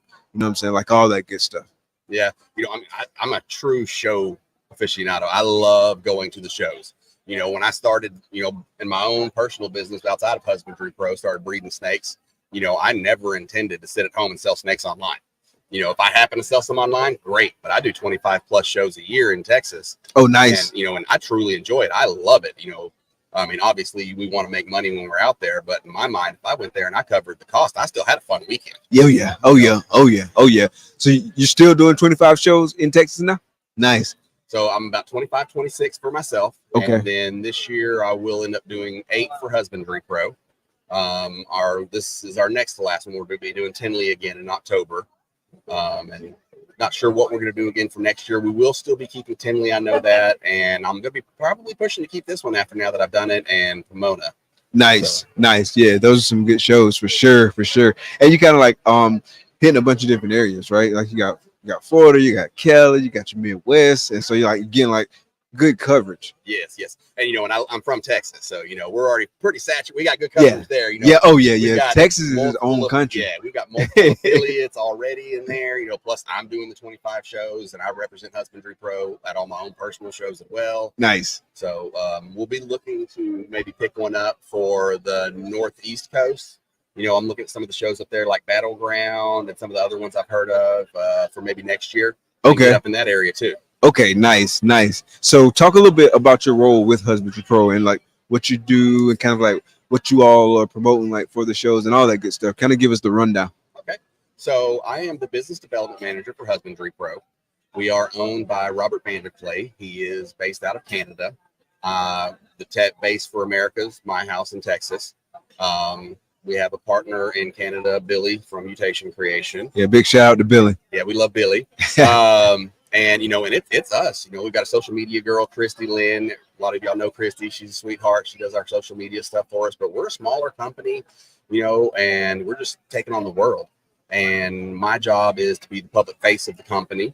You know, I come out here, I do the shows. If anyone needs anything, someone has to talk to somebody about something, set up new business deals. Like we've got next week, we'll be dropping our shed testing through Gray Rider with Charlie. Oh, nice. Yes. Nice. Big shout out to the homie Charlie. Yes. And we've got some offers coming that'll be available to get through the Husbandry Pro system for, you know, getting your custom swag, your shirts, your hats. And we're filling that out a little bit, you know, cheaper than you can go get it from like Custom Caps or, you know, Quick Vista Prints or something like that. You know, we went through and got the contacts to help our smaller breeders get started with their business as well. And we're just trying to connect everyone together.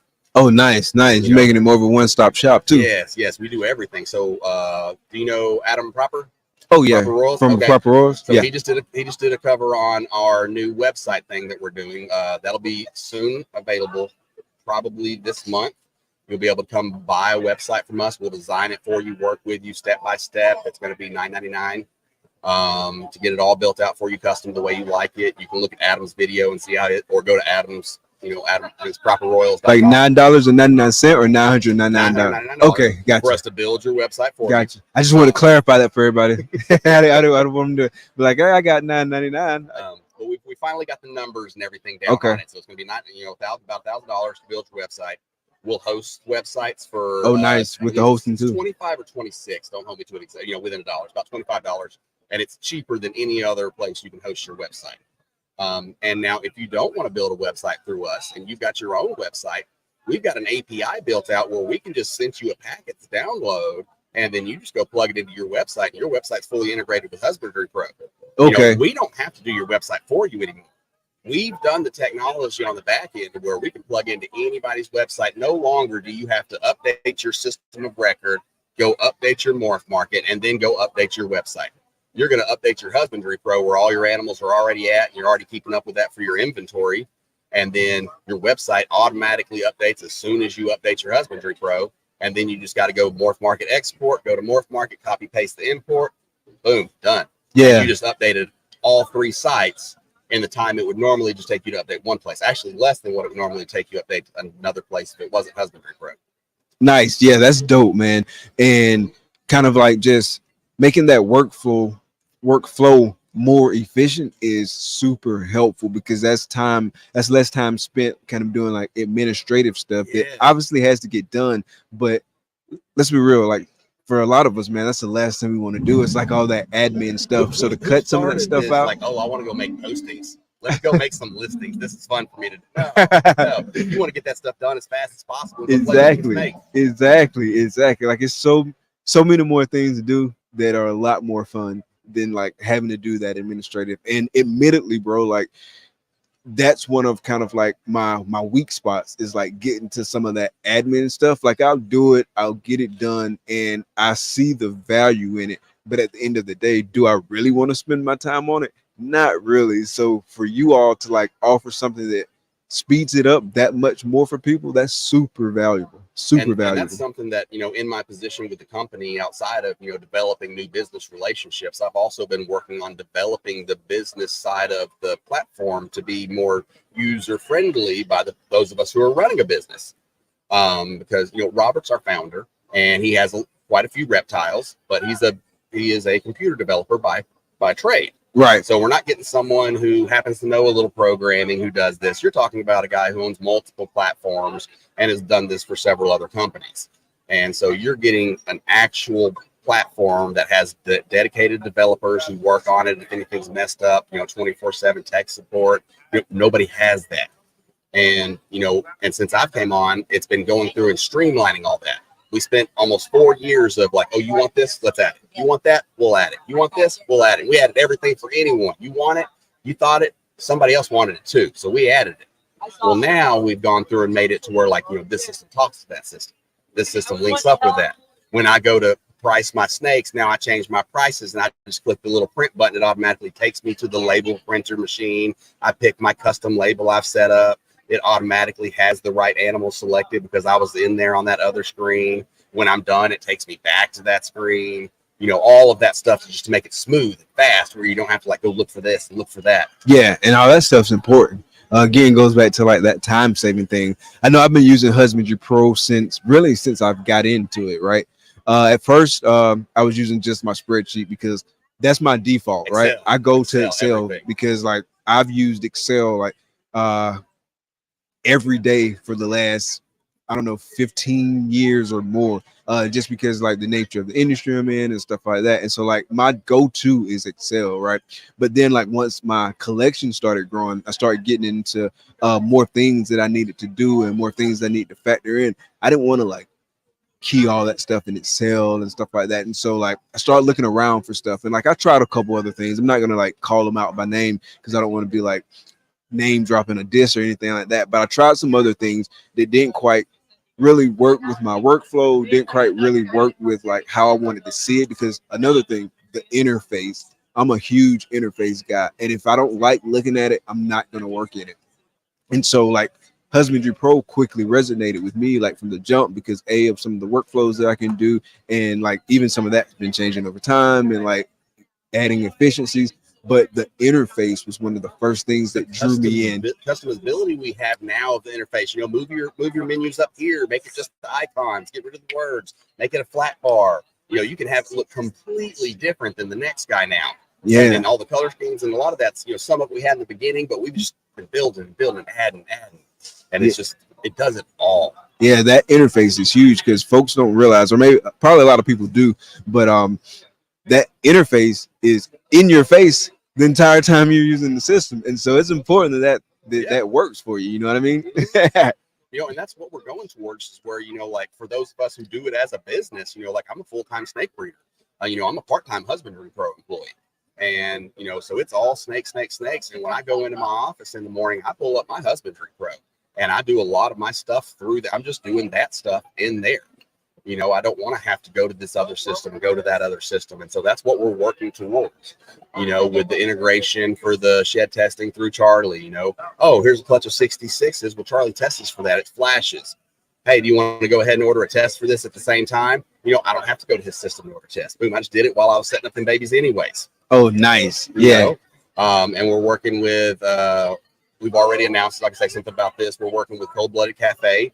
Hopefully we'll have a deal soon with them where if you use like frozen feeders and stuff, you'll be able to set low limit alarms, which we already have. And it'll notify, you can set notifications to order. Like, oh, hey, you're down to 15. That's your order limit. Bye-bye. But if you order this much more, you get free shipping. Oh, well, let me look and see. Oh, okay, I'm low on that. Okay. Bam. Stick in my order. I never even left there. They got all my info. It all happened through Husbandry Pro. Just easy. Yeah, that's huge. That's huge. The dedicated storefront. A lot of people don't know that we've added the buy now feature on there as well. With your PayPal, we do Swipe, PayPal, or Square. And those are the three that we take right now. We've actually just implemented a new system you can do for a payment plan. So you can do a payment plan through the system. Okay. For us on our side, with notifications like, hey, this person owes you a little money, because sometimes we need a reminder to follow up. Like, right. When did they pay me? And gives them a reminder too. Like, hey, your last payment's coming up in 3 days. Did you want to go ahead and take care of that? And that's nice stuff. And we'll be looking at working towards integrating some sort of shipping possibly in the future. Oh, nice. Can't talk too much on Can't talk too much about it, but yeah, that'll be pretty cool. Yeah.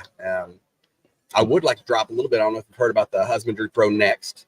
I have not. Let's hear. So we just dropped the info on that one a couple of weeks ago on a podcast with Billy. We are officially working on Husbandry Pro Next. All right. So what's all with that? So Husbandry Pro Next will be in the Next.js platform system. Basically, most everything now operates on PHP and the internet. That's the gold standard for the past 20 years. Well, Next.js is expected to be the gold standard for the next 20 years. It's been out for about 2 years, and it's going to work with your AI and all this other stuff that's coming in the future. That this whole stuff's not going to necessarily. Now you're talking about language. Yes, and like PHP, you've got a few animals. When you go into your animal list, you click on it, you wait for it to load a second. PHP, everything's instant. Even when we're playing around on Billy's account with 1,000 animals, you click the button, boom, they're all right there. Everything's modularized. If you can't break it, you cannot break the whole website anymore. You will never get a 404 error and a white screen, because if something breaks, it's this module here on the page. It'll be 404, and then you can still use everything else. Oh, so, nice. You can never break everything. Everything bug tests itself. Oh, through AI? Yeah, through the system. So that saves us time on testing. We still have to do a little bit of testing, but it debugs itself. And it's just super easy to program stuff that used to take us weeks. I can do a video conference call with our developer, and I'm like, can we make that blue? He's like, yep, blue. And, it's like, you still have to have a little bit of some computer degree to do it, but I can do some of it. And I was like, I'm not a computer guy. They didn't hire me to be a computer guy. Nice. It's going to be so nice and easy. That's what we focused on. Last time was like, let's give them everything. Let's be robust. This time, we're going to release it in packages. It's fully backwards compatible with the old system. Okay. So, you don't have to worry about going back and forth between the two. All your data's in both places. Nice. And we'll eventually get everything switched over, but we're going to switch it. We're going to try to go by tier level. First will be for like your free users. Then it'll be the next level as we add stuff to it. And so we're going to start with just the ease of use. And so you're going to come in there and just be able to like, oh, look, everything's on this one page for me. Here's my animal info. Here's this, here's that, here's that. And it's all in these different blocks, and everything's connected. Everything's, just easy to pick up and walk away with. We're trying to really curb that down. I'll say it's the one negative feedback we have about our system is they're like, I pick it up and it's just like so complex. There's so much. It's like, it's daunting. And so, we listened. We've done a whole new, since I started on a whole new onboarding and tutorial for the program for the system we have. And we're taking that firstly into consideration with the new program. It'll be a cell phone design first system instead of a computer design first. Like our current one is a computer system with a skin for the app. This will be an app that works on the computer. So Gotcha. Bigger buttons, everything you can click better. Like you can do everything now on a phone, but it wasn't designed for it. That makes sense. So this is just going to be so much more, modern age friendly. I'm excited about that, man. For sure. And it's funny that you mentioned like AI, because like I love AI. Like I know some people don't necessarily like it or necessarily understand like what AI is, because most people who hate AI don't realize they've been using AI for a long time. Yeah. It's just like levels to it, right?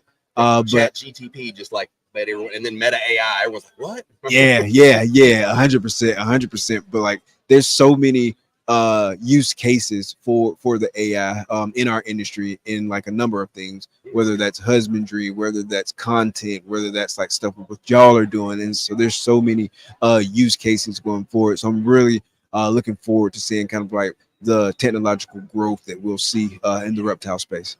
And it makes it so much easier for us to add stuff, to evolve the system, which we're always evolving it anyways, And so we're just super excited about it. Just be looking to the future, probably 6 to 8 weeks. Okay.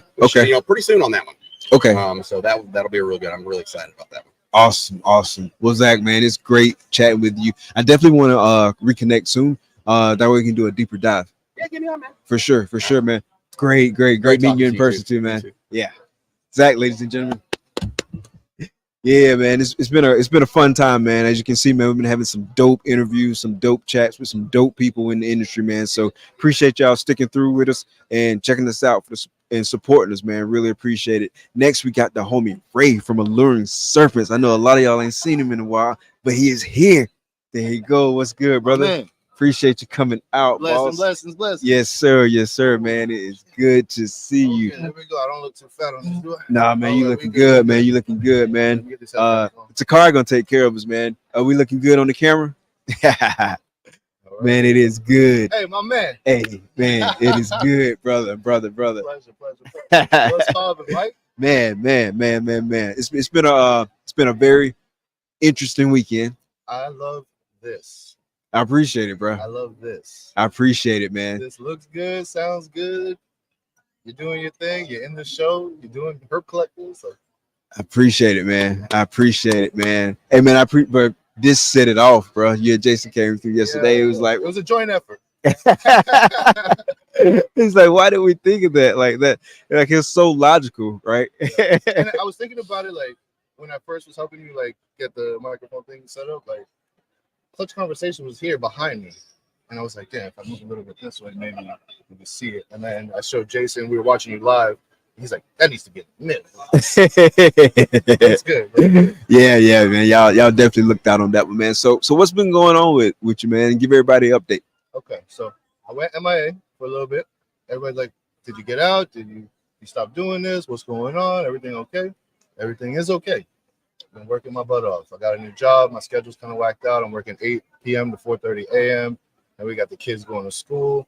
I still don't have a big collection. I'm still like 60 right now. Okay. Right. So take care of the snakes, breeding the snakes. Then I joined up with Aaron from Balls of Paradise. We're doing the rodents together. Okay. So we were doing, gas was being hit. NOS, turbo, right? It was nice. We got up to max capacity for the first building, and that was about 1,100 breeder females. Oh, wow. That's a lot. It's a lot, yeah. And then we had a heat wave come. Electric went out. 95% of that stuff died. Oh, man. Super setback. Definitely a silent depression that happened between right? Me and Aaron. We didn't talk about it, but we both felt it. So we kept our cool. We went and picked up some new stock. We got everything as a small. We had to grow it back up. Last week is when we first started getting some pinkies from that stock. Okay. Now we're back on the Grizzy, organizing females for males, holding back all the females, trying to get back up to max capacity. We've been to max capacity. We see what that's like. It's a lot of work. And it's beautiful. I love it. All right. I love it. But we've never been to full production yet. So that's like the next step. So we need to get back to max capacity. And then we're going to get to max production, and should be an interesting run. Yeah, that's going to be super interesting. Like, I know y'all done like the math on kind of like expectations and stuff like that. Yeah. So with that many females, I think you said 1,100. Yeah. Yeah. So with that many females, like how many babies we looking at, like on a monthly basis? Let's do simple math. right? So let's just say it's 1,000 breeder females. Let's say there's small litters of 6, right? Yeah. Always think worst case scenario. Yeah. So right? that's like 6,000. 6,000. Yeah, that's a lot. A month. That's a lot. You know, even if it's less than that, let's just worst case scenario, 4,000 a month. That's 1,000 a week. Yeah. You know, that's enough to take care of my collection, his collection, and still have sell it. You know, so there's things going on behind the scenes. I just ain't posting stuff. So. Yeah, I can't wait to see y'all get that popping again. Yeah, it's gonna be so good, man. So what are y'all? So my days off are Monday and Tuesday. So the podcast on Fridays, I can't do that no more. Hair downs, I can't be on there really because I go to work at 8. It doesn't start till 8. Sophisticated ignorance starts at 10. You know, like your stuff starts at 8. Like everything that's popping, I'm at work. So people are like, "Where you at? You out? You out?" And I'm like, "No, I'm not out. I just, my schedule's kind of whacked out a little bit."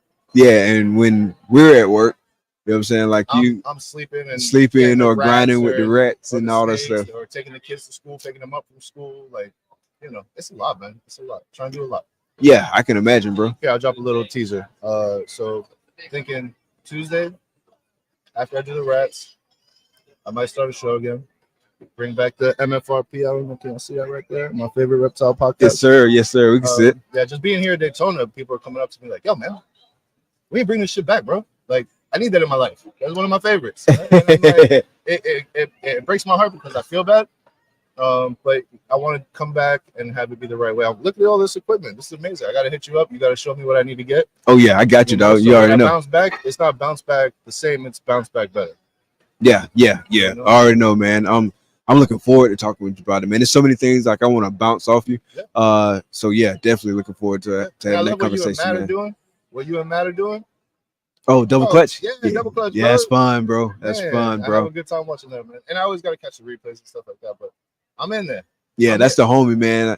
Just met him in person. Yeah, me too. It made me feel like a normal sized person. I was like, is this what other people feel like around me? What you doing up there, dog? Yeah. So is he taller than you? Yeah. He got me by like a little bit. Yeah. I was like, holy shit, bro. This is what regular people feel like when they see me because they're like, yeah, I'm right. I'm like, whatever, this is normal. And then Matt came through and I was like, oh, I get it now. That's good. Yeah, that's the homie, man. That's my brother, man. Like I've had so much fun doing that show with him. I see the smoke back there. I guess somebody probably vaping though. I'm hoping it looks like vape. I hope yeah, okay, that's vape. Yeah, we almost burnt down the Airbnb like 2 days ago. Oh wow! Yeah, grill caught on fire. Oh snap! Up the wall. Yeah, up the wall. Oh wow! It's been an interesting weekend. We had a good time. Yeah. I've heard, man. I've heard some stories, man. I heard it's pretty fun. Y'all got your own Airbnb. I thought y'all supposed to come over last night. We all supposed to. Man, so what had happened was, bro. So this weekend has been a very interesting weekend, right? Just kind of doing this whole first run through for the first time. Like, let's go all the way back to Thursday, right? Okay. Never mind like all the planning and stuff that like kind of went into like the whole like project itself, right? And the ongoing stuff that's going on with that. But let's just start with Thursday. So did a show Thursday night. Mm-hmm. In hindsight, I probably should have done a pre-recorded episode Thursday night. That way I could have got some more things done. Mm-hmm. And I could have left out on Friday at a reasonable time. But I ended up leaving out on Friday kind of at my worst case scenario time, right? I was like, best case scenario, I'll get out X time. Worst case scenario, I get out at Y time. Well, I got out at like Y30. And so I didn't pull up here until like 3:30. It was after 3:30, right? Mm-hmm. And so I had to like go check in and like figure out like what I'm supposed to do and all that kind of stuff. Hotel? No, check into as a vendor. Oh, and get my credentials and all that good stuff. Yeah. And so I had enough time to essentially just get the backdrop and that set up. Yeah. And even with the backdrop, it takes 2 people. And so I had to recruit some people. Big shout out to Craig from Bash Coders. Big shout out. Yeah. Oh, okay. I thought you were about to say something. No, bad. Just saluting Craig. big shout out to the homie Will too from Flawless, man. They helped me like pull some of that stuff together, man. And so I ended up forgetting the screws that go in the bottom down there. Fortunately, Takara and I drove separately. Yeah. Because she's a school teacher, and so it's hard for her to take off like during this time of year. So she came up a little bit later, and I had set the screws like on a bag of rodent bedding. I don't know why, instead of putting them in the bag. But so yeah.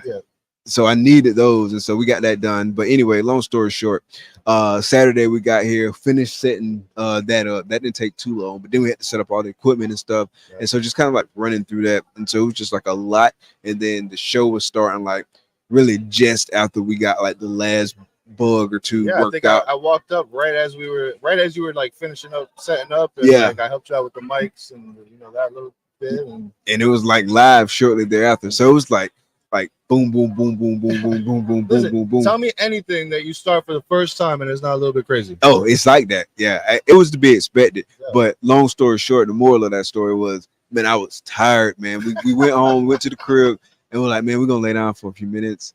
That was like around about 7. Let's call it 7. Yeah. And I woke up at like 12:45, 12:50, something like that. Like it's basically 1 a.m. Everything is done. Everything's done. And so I just put the stuff on the charger that needed to be charged and went back to sleep, bro. You pulled the old man, bro. Yeah, old man, like old man. Yeah, for sure. Take a little 30-minute nap. Yeah, and boom. 5 hours later. But yeah, I'm kind of glad in a way that I got the rest, but at the same time, I'm kind of bummed because like I missed out on the hangout piece, which is a huge piece of it. Let's hang out tonight. Say again? We hang out tonight? Y'all hanging out tonight? Yeah, we dipping tonight. Oh, you out tonight? Yeah, yeah. Man, it's all right, though. Hey, listen, this is more important than just kicking it. Say again? This is more important than just kicking it. Oh, but I still, man, I definitely want to do the kicking it. But we had to get the business taken care of. At the end of the day, y'all don't even know, man. This dude got camera set up, he got lights set up, his microphones are top quality, backdrop looking good. Mike's doing this thing. I appreciate it, man. I appreciate all your help with everything. And like I say, man, there's a lot of things I want to come rap with you about, man. Of course. Yeah, and I've been checking on you too via Jason too. Oh, okay. Yeah. Hey, how that boy Ray doing? I'm doing good, man. Exactly. I'm doing good. I'm just working and doing the rats and doing the snakes and being a father, and my schedule's a little whacked out and people think I'm out, but I'm not. You're standing on business. You're not out. You're standing on business. Yeah, I said it from the beginning, going nowhere. Yeah. Because I'm not out there putting my face on pictures and doing lives, and that's okay. So how is the season going for you, the ball python season? It's going pretty good. I chopped the clutch with Adam from Esoteric. We're going for the hypo clowns. It's like pastel blackhead hypo clowns. We didn't get any double visuals, unfortunately, but I got some hypos that are 100% head clowns, so that's good. I'm sending my example clown female up to Juan at Windy City. Okay. He's gonna put it to the hypo paint, so we're gonna end up with some quad heads. We're gonna chop that clutch up.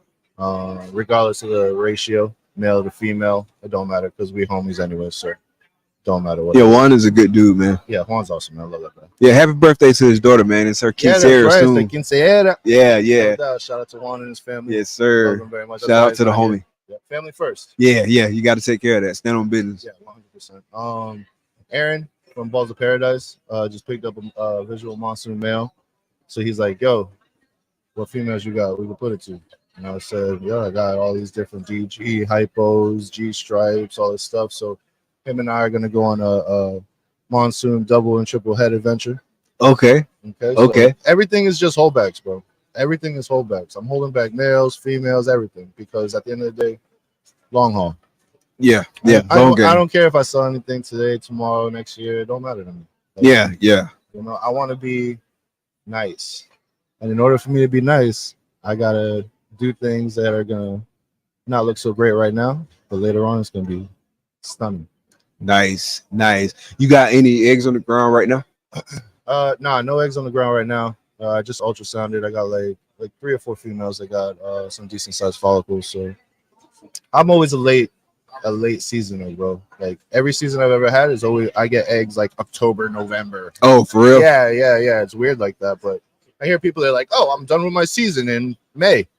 And I'm like, what the fuck? Yeah, not me, bro. I didn't even start my shit yet. Yeah, not me, bro. Like my stuff is always late. Yeah. Like I'll have like a few kind of like go early, but aside from that, bro, it's all late. It's all late. Yeah. I didn't have any of my early girls go this year either. Like I just had my first clutch on the ground like 2-3 weeks ago. That's what I'm saying. Yeah, so you're not gonna have no eggs, no babies until September. Yeah. Yeah, best case scenario. Best case scenario, yeah. So that's okay, man. At the end of the day, we get our babies when we get them. Yeah. It's a blessing either way. Yeah, I'm still love you anyway. Yeah, 100%. I don't care if you come in February or you come in December. Just come. I'm waiting for you patiently. Yeah, man. My early girls like just all said, nah, not this year, bro. Not this year. But I kind of expected because we moved the collection. And so you already know how that's that to be goes. expected. Yeah. And I got some I've been trying to hit the G-strap. Like you can buy a G-strap pod now, but I got banana and calico in it. So I want to see what banana calico freaking G-strap pods look like. And that was never the end result. That was just puzzle pieces. So you take the G-strap pods and then you put that to the example clowns, or you put it to a DG hypo or whatever the case may be. Use that as a puzzle piece to make quads. And then it's so long term that like it don't sound exciting, but like I feel like I'm already there. I'm just trying to catch up to that point. Does that make sense? Yeah, that makes perfect sense, bro. Yeah. Calico, that's one of the genes that I'm lacking, bro. Love it. I love it too, man. Did you see got Chris some crazy, bro. That's exactly what I was about to bring that up. Calico in there, and it just chopped the orange, and then you got white on the bottom. Yeah, man. it's super clean too. What's and that super ice cream bright. called where it's orange and white? It looked like sherbet. Is it sherbet? I think it's sherbet or something like that. That's kind of what it looked like, though. Whatever that, I know what you're talking about. Is, when whatever it's called, that's what it looks like. Yes, 100%. I think that's what they named the lavender pod. What do they call that? Dreamsicle. Dreamsicle. So it's a creamsicle. Isn't that what the ice cream's called? Yeah, I think it is called creamsicle. Yeah. I don't know, but the calico does it to it. And that's just beautiful. It's crazy, man. And then he's just got like that super nice OD stuff. And the scrambler stuff he has there. Yeah. Yeah, seen a lot of people, man. The rice reptiles got that shredder stuff going on. Yeah. And then Corey's got like that shrapnel stuff. The shrapnel stuff, yeah, I saw that. Chad, Holker's Herps. He's got some DG puzzle stuff over there. Oh, does he? I haven't had a chance to get over there. Yeah, it's insane, man. There's a lot of people with a lot of dope animals. Okay. So what's the top animal on your list that you've seen so far? Oh shit. I guess I gotta jump on the bandwagon and say the Chris Hernan stuff, man. That's the damn snake so orange. Hey, like, how do you not like obsess over that? And then with the white belly, like, it's just insane, man. I saw Lace DG clown stuff. It was amazing. I saw a lot of things that were amazing, but that like next level stunning. Okay. I was I think it's the next person. Oh, okay. Yeah. No worries. Is it that time already? Damn, Mike. What time did we start? I don't know. Yeah, it felt like 5 minutes. Yeah, it felt like 5 minutes. Yeah, for sure. Nah, yeah. Hey, brother, it's been good wrapping it up with you, man. Sir. Good to see Always you. a pleasure. I'm gonna hit you up soon. Now what that I time know you your wrap schedule. up with this? 3. At 3? Yeah, so like an hour. And then it closes at 5? Yeah. Okay. So I can check you out like once you wrap up. Okay, so you gonna be around? Yeah. I'm bet. I'm around to the end. Okay, bet. We'll figure it Man. out. Hey, good chat with you, brother. Always a pleasure. Appreciate you. Hit me up whenever you want. Yes, sir. And, yes, sir. You already know what it is. Yes, sir. Peace. Big homie Ray. What's good, everybody? Hey, we're gonna kick a quick commercial. Then after these messages, we'll be right back.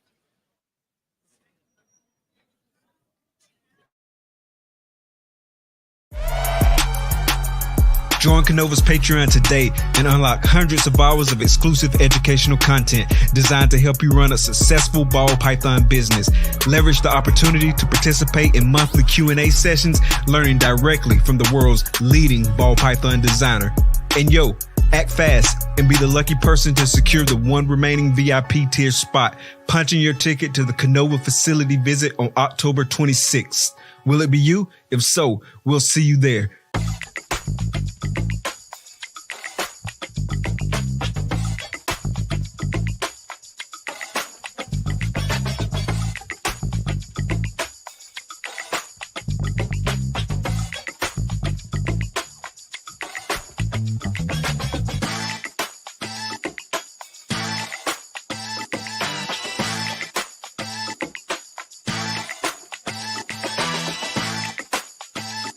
Art comes in many forms.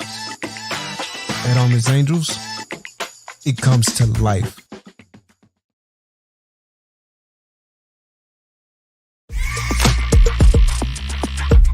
In life, success doesn't come to you. You go to it. In this game, Forward thinking is the key to innovation and staying relevant. Plan your work and work your plan. Lose yourself in the art. Lose yourself with Wetter Morphs.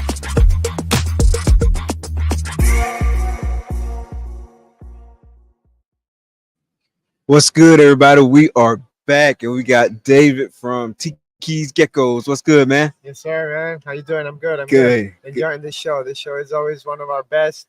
So I'm loving life right now. Nice. So when did you guys get in?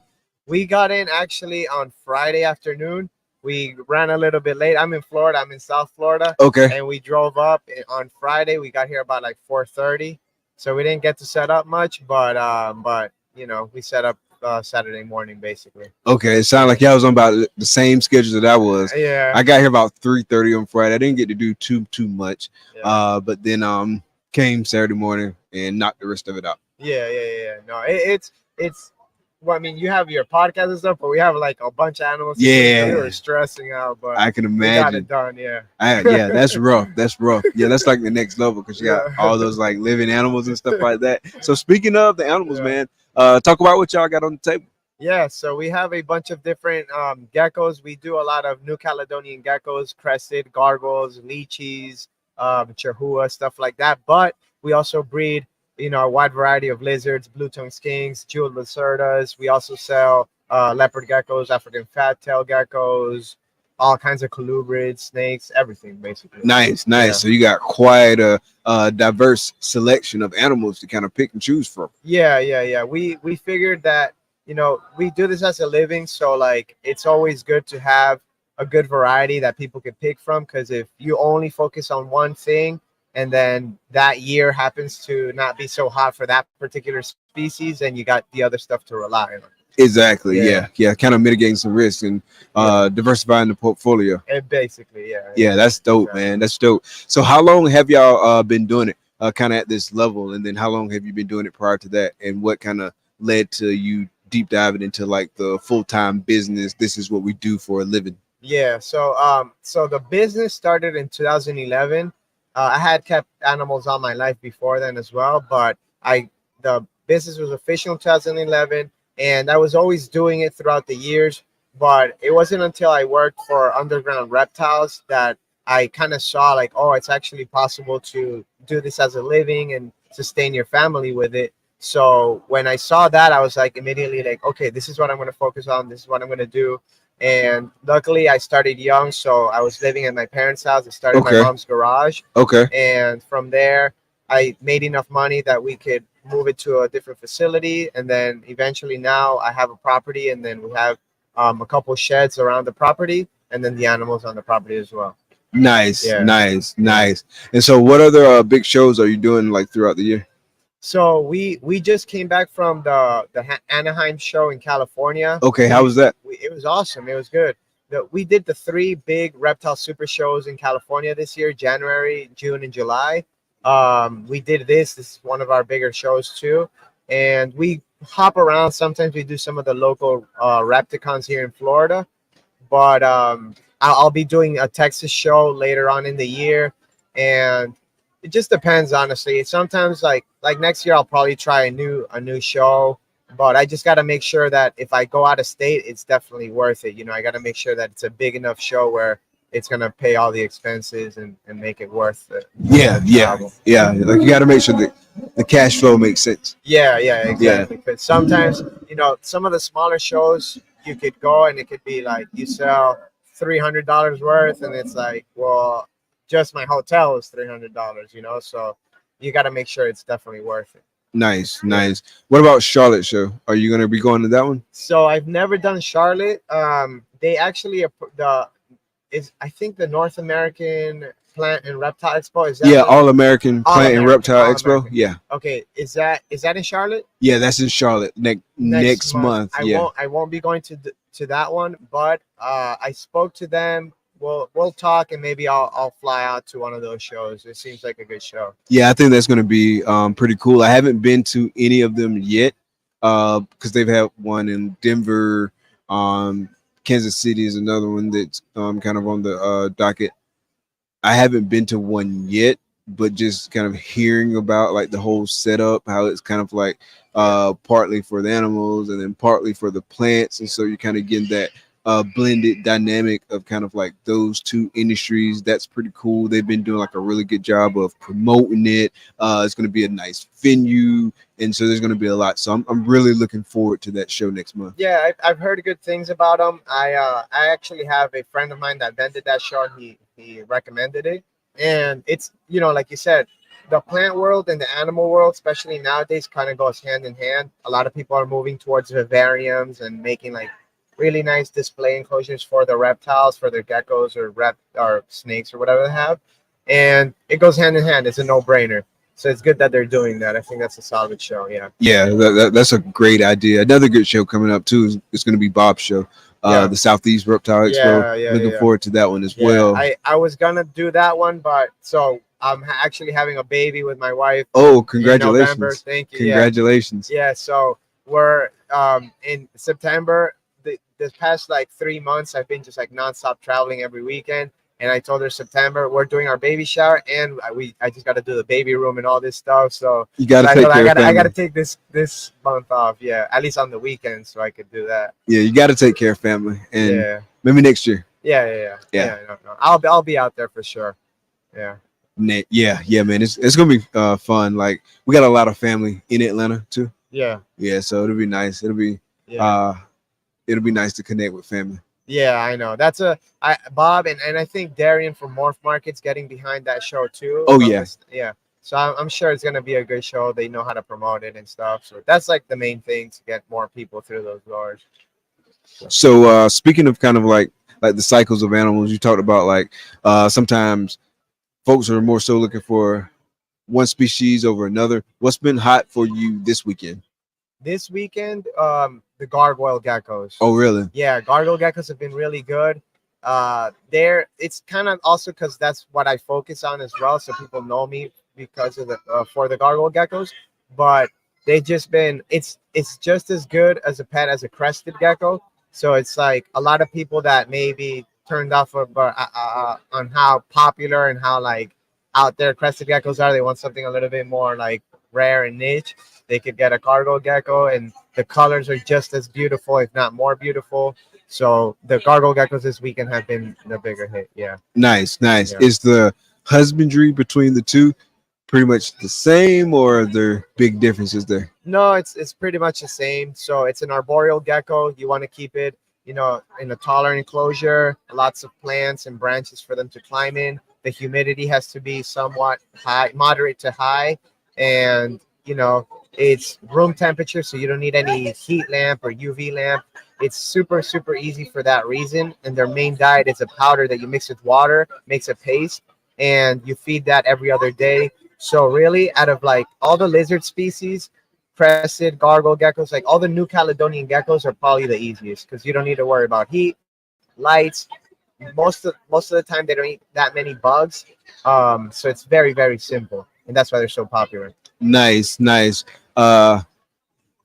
One reason that I'm asking, aside from wanting to just like generally learn about it though, is like Takara, my wife, she's looking into getting like some kind of gecko. Yeah. And she's a school teacher, right? So she's been thinking about like keeping one in the classroom and stuff like that. So we've been kind of asking around, but yeah, definitely those New Caledonian geckos sound like it would be like a more doable setup in a classroom. Oh yeah, it's the great thing about geckos too is like, for example, like a bearded dragon requires, especially when they're younger, they require a lot more attention. You got to feed them, you got to be on top of them. You can't like leave for a weekend and let them be because they start to get real thin real quick. Because they're a hot animal, like they need to be hot all the time. Their metabolism goes a lot quicker, and they go through that food a lot quicker. So if you're not constantly feeding them, then they could thin out and they don't do as well. Once they get bigger, you don't have to feed them as often. Mm-hmm. But with the geckos, they're a cooler animal, slower metabolism, and no lights, nothing like that. So it's a lot better for our classroom. We get a lot of teachers that get geckos for their classrooms, so that's why I say that. That's good to know. That's real good to know.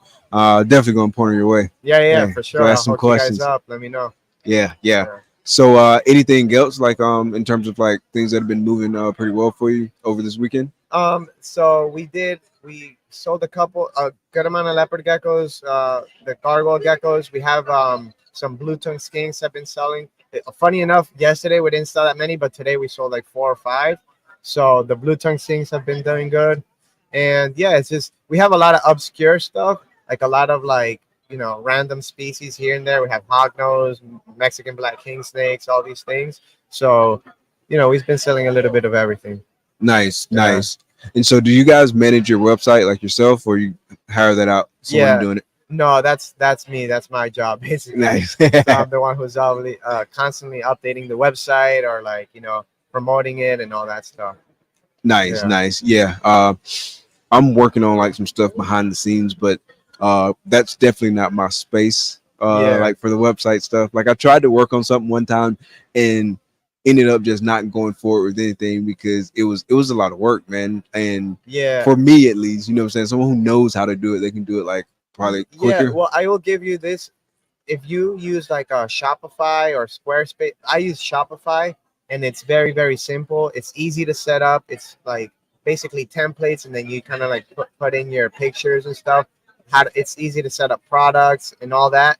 So that's why I was able to do it. I'm also not like a tech guy. I mean, if you can figure out all this, I'm sure you could do it.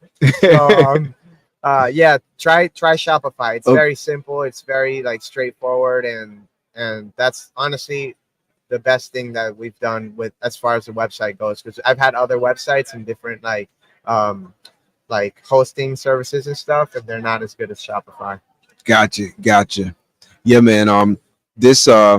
This was definitely a learning experience, just trying to figure out all this stuff. Like, it's similar to my setup at home, but it's a different dynamic when you got to pack everything up, go through your checklist, make sure you got everything, you don't get everything unpacked and get everything set up. So yeah, definitely a lot different, but learned a lot, had a lot of fun. Didn't get to hang out as much as I normally would probably hang out, but that being said, man, I still think it was like a super valuable trip, super valuable experience, man. Yeah. No, and you get to what I like about this is I get to see you in person. I get to meet you, talk to you in person, and you get to just see the different shows and see how they move. So it's always, there's a lot of value in going out to, you know, in person to these kind of places. Oh yeah, for sure. Yeah, it's fun on the internet, and it's good to meet people and stuff like that, meet people virtually, but nothing replaces kind of that face-to-face interaction in person for sure. Agreed. Have you speaking of online, have you been on like any other podcasts yet? Do you do podcasts often? Yeah, so funny enough, I'm doing another podcast later today, and my buddy, the Modern Reptiles with podcast. Okay. And there's a big gecko podcast called the Gecko Pod I've done a couple times. Nice. And just here and there, you know, I do some podcasts. I've done MJ's podcast, so I'm hopping on podcasts here and there. Yeah. Okay. Yeah. We definitely have to get you on the main show one day. Yeah, for sure. Anytime, man. For sure, man. Hey, man. Well, it was great chatting with you, bro. Yeah. Thank you, brother. Yes, sir. I appreciate it. Thank you. All right. You have a good one, man. Thank you, bro. Appreciate it, ladies and gentlemen. And we are going to take a quick commercial break. After these messages, we'll be right back. Known for his innovative approach to genetic shed testing and top quality ball pythons, Grey Rider Reptiles also excels in exceptional customer service and responsiveness. With a quick turnaround time, Charlie ensures you get the service you want and need. Visit shedtesting.com to explore his offerings and experience the best in the business. Don't miss out. Head to shedtesting.com today and unlock the power of your breeding projects.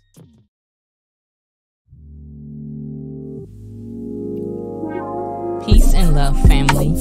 We invite you into the heart of our serenity, Ancestral Royal Pythons. At Ancestral Royal Pythons, we're not just breeders, we're nurturers of love and growth. Each of our high-end ball pythons is a tribute to the grandeur of the natural world and our dedication to quality. Reach out today and bring one of our creations into your home. This is Ancestral Royal Pythons. Your journey begins here. Here's to the exciting world of Ebony and Ivory reptiles. From unforgettable parties and events to keeping and hatching some of the dopest reptiles in the reptile hobby. We're all about education, quality, integrity, and respect. Hit us up and see how we can help make your next project a reality. Experience Ebony and Ivory Reptiles, where fascination meets fun. Ebony and Ivory.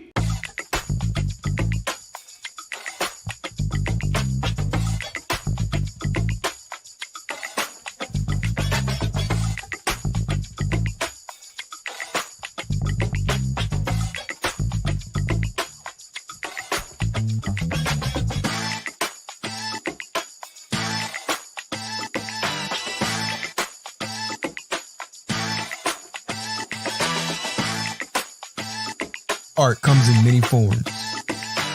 At Armless Angels, it comes to life.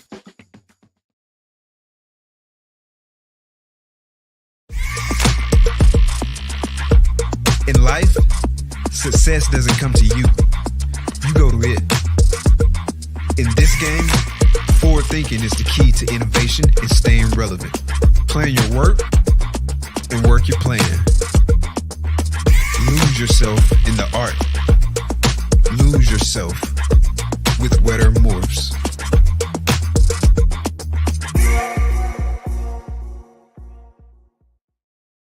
Well, what's up? What's up, everyone? We are back. We are back. We got the homie Tony from Hardwired Exotics. What's good, brother? What's going on? Good, man. Good to see you. Good to see you, man. Hey, real quick, I want to shout out, man. Give me 1 second. Real quick shout out. There we go. Real quick shout out. Hey, man, too. Appreciate it, man. Appreciate the super chat. Sorry I didn't see it when it came in, but I'm looking like this direction, so it's hard for me to see like a lot of stuff. But man, I really appreciate the love, appreciate the support, appreciate that compliment, man. Shouts out to you, homie. What's good, brother? How's it going? It's going, Brain. It's going. So how has the show been for you so far? You know, it's been a little slower, I feel like, but kind of expected it. So, okay. But we still done good. Team showed up and really happy with the results, and was able to move a lot of mouse. So that's what it's all about when you do these shows. Yeah, man. And I like y'all whole like team dynamic, man. Y'all have a lot of people over there working with y'all. Yeah, I got a good team, surrounded by a good team, and I definitely like that aspect of what a team is. It's different.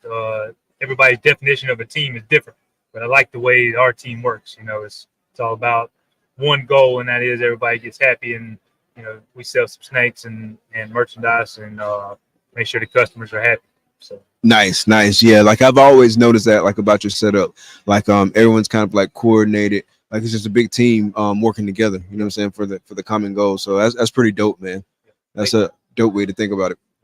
Yeah, it's all about making sure the customer's happy and get the animal or the merchandise that they're looking for, and all of my team that's what the goal is.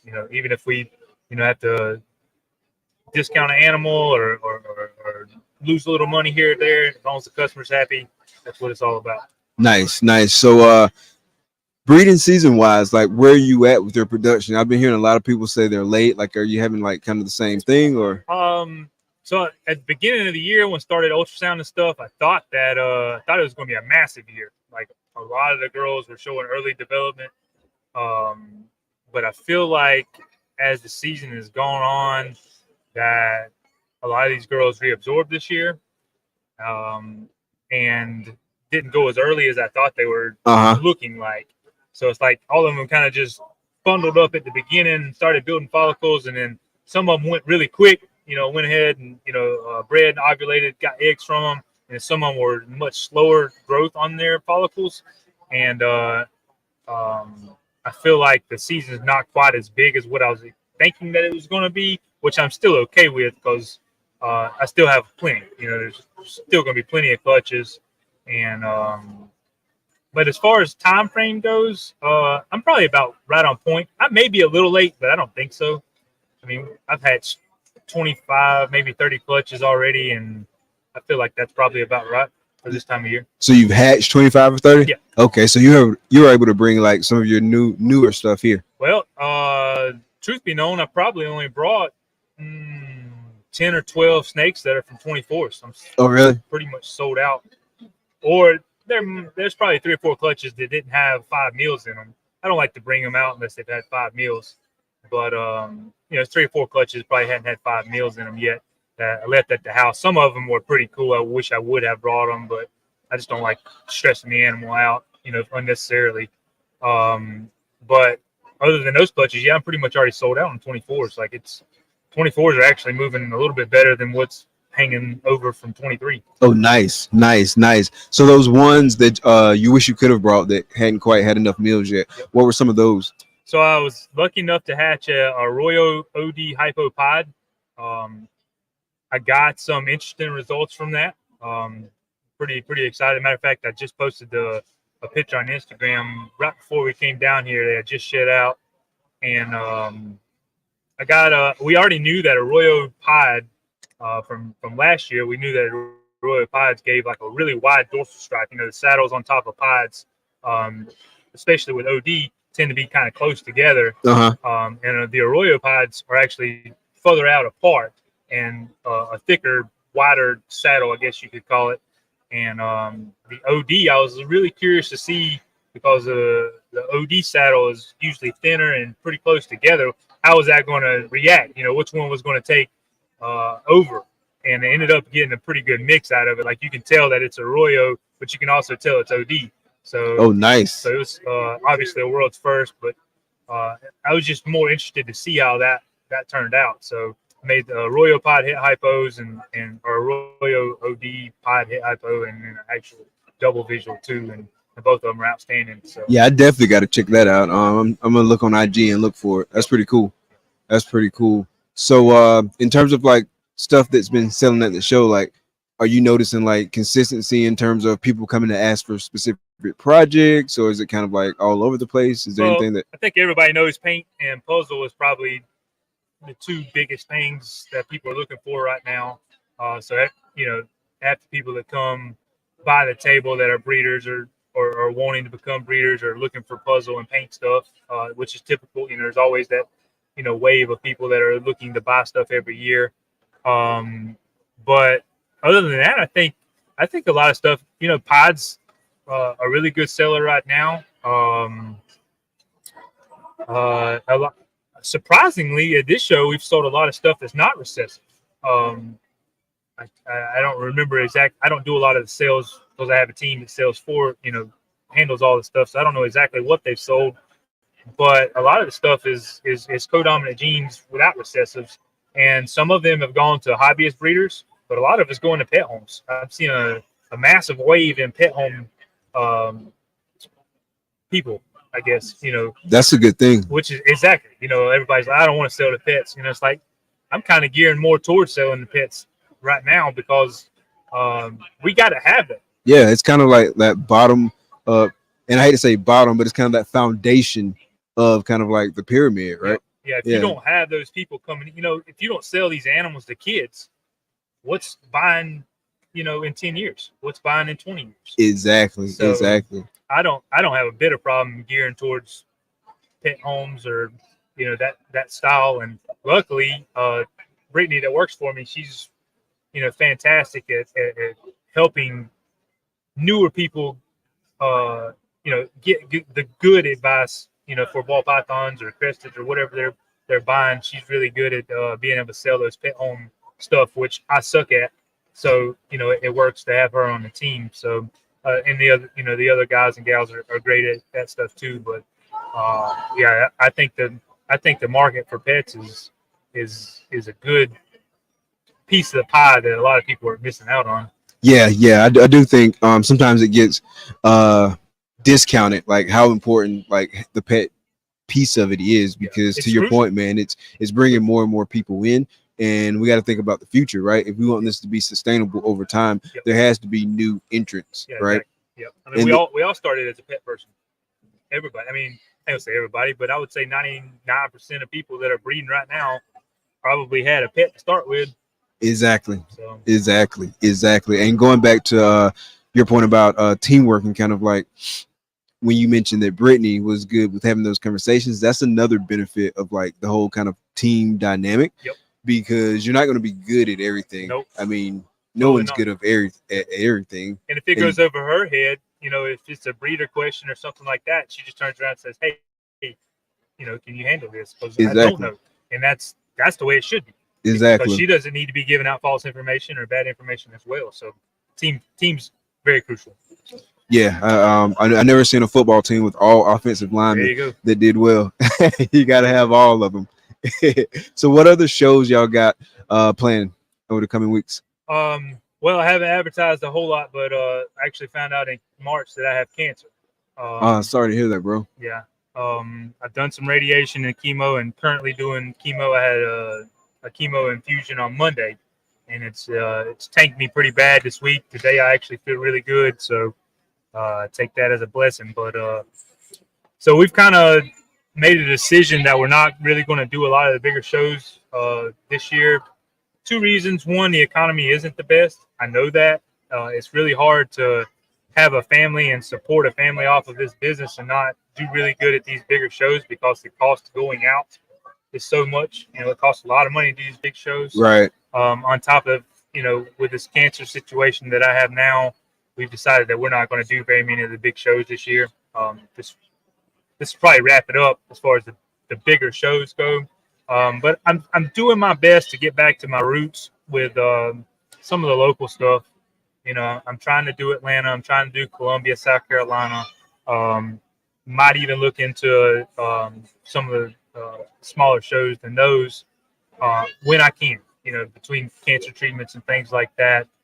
So I really don't know I don't have anything on the schedule. I can't put anything on the schedule. Yeah, that's understandable. That makes sense. You gotta take care of yourself, man. But yeah, I'm definitely hoping that turns out. It's going to be fine. My family worries about it probably more than I do, but I'm fine. I'm going to make it through. But just a stepping stone, I guess. Sucks, you know, but I'm not going to die from it. Everything's going like it should, and I'll hopefully have surgery at the end of the year, first part of the year, and you'll be able to remove it and should never have to deal with it again. Yeah, I'm glad to hear that, man. I'm glad everything sounds promising. Shouldn't I'm not gonna die from it. So that's great. That's great, right? There's a lot worse people in the world. A lot to be thankful for. Oh yeah, for sure. Makes you change train of thought though. You know, every morning when I wake up, I definitely have a different mindset. Nice. Yeah, I can definitely see that for sure. So your season wise, what are you pushing like the heaviest this year in terms of stuff that you hadn't hatched yet or stuff you're planning for this year or the next? So I'm really looking forward to a lot of people may or may not know, but I work with Jollof Exanthic, which is an Exanthic line you don't see a lot of. Okay. I've just been killed with odds the past couple of years on making certain combos, certain double recessives, triple recessives with that. But, you know, every year I go, well, this is going to be the year that I kill it. You know, still hadn't got there yet. But don't we all? There's some more clutches, you know, in the incubators, and that it should be laid, you know, later in the year. So I always look forward to that. That's my first project. That's my first baby, I guess you could say. So there's always 10 or 12 clutches a year involved in that Jollof Exanthic line. And I always look forward to those. But more mainstream stuff, I'm really looking forward to hypopod stuff. I just love hypopod. I've just was able to pick up a couple of hypopods from my buddy Jason Kendrick. Okay. Big shout out to Jason. Yep. Some breeders from him, and trying to really pump up the hypopod stuff, trying to get some genes into that you don't normally see. Not that there's anything wrong with, you know, OD inchy hypopod, but come on, let's do something different. Do something different. So yeah. I got some stuff in the works on that. Really excited about those. And then I love hypo DG stuff. I don't think I started working DG when DG was not popular. So I've got a lot of cool stuff in the DG projects that you don't normally see. I think I was probably the first one to make Blackhead DG and Cypress DG, some of those. But I always look forward to the DG stuff, especially DG hypo stuff. Yeah, DG hypo stuff is really nice. Like in terms of my collection, I work with 5 recessives, but DG, clown, and hypo are kind of like my big 3. And that DG hypo stuff is just crazy, and there's still so much to be done with it. Yeah, it's still untapped. I mean, in my opinion, majority of these genes are untapped.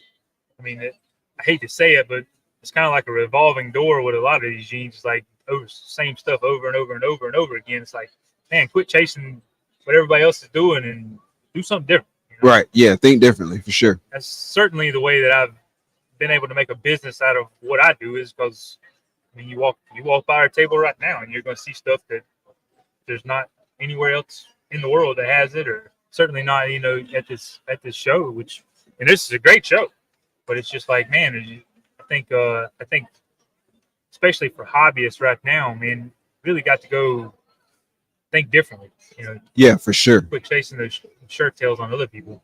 Yeah, that's how you set yourself apart. Like if you see something, I mean, we all do it. We all get motivated. Like you see a cool combo, and I gotta have it, want it, and it might motivate you, but don't necessarily set out to let that snake be your end goal, right? Put your own spin on it. Like now you know a little bit more about how these genes interact together. Well, what would make it better? What would make it different? And so kind of think about it from that mindset. Exactly. So a good example of that, just so I can throw out a good example for somebody that might not understand what we're saying.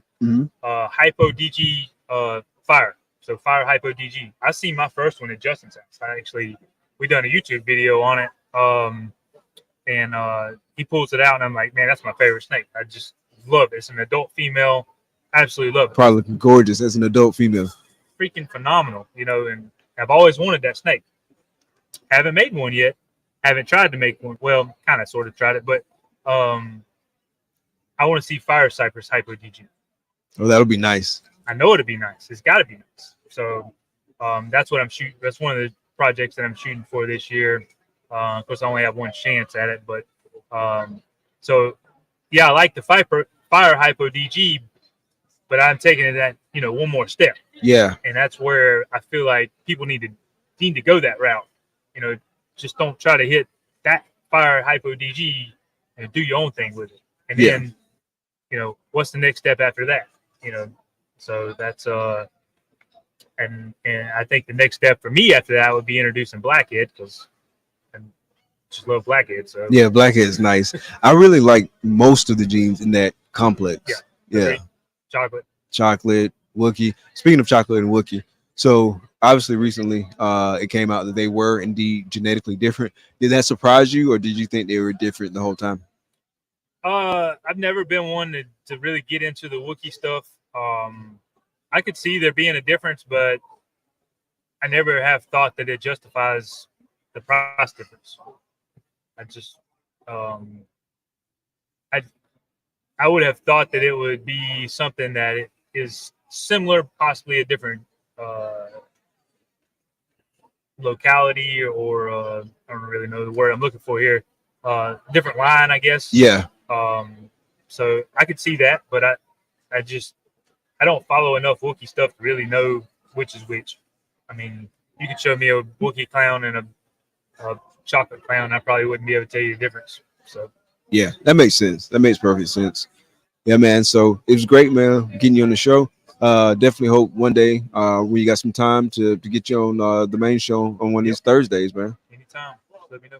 Yes, sir. Yes, sir. Well, bro, great chatting with you. Really appreciate it, man. Absolutely. Y'all travel back safely too. Y'all too. All right, man. Deuces. Thank you.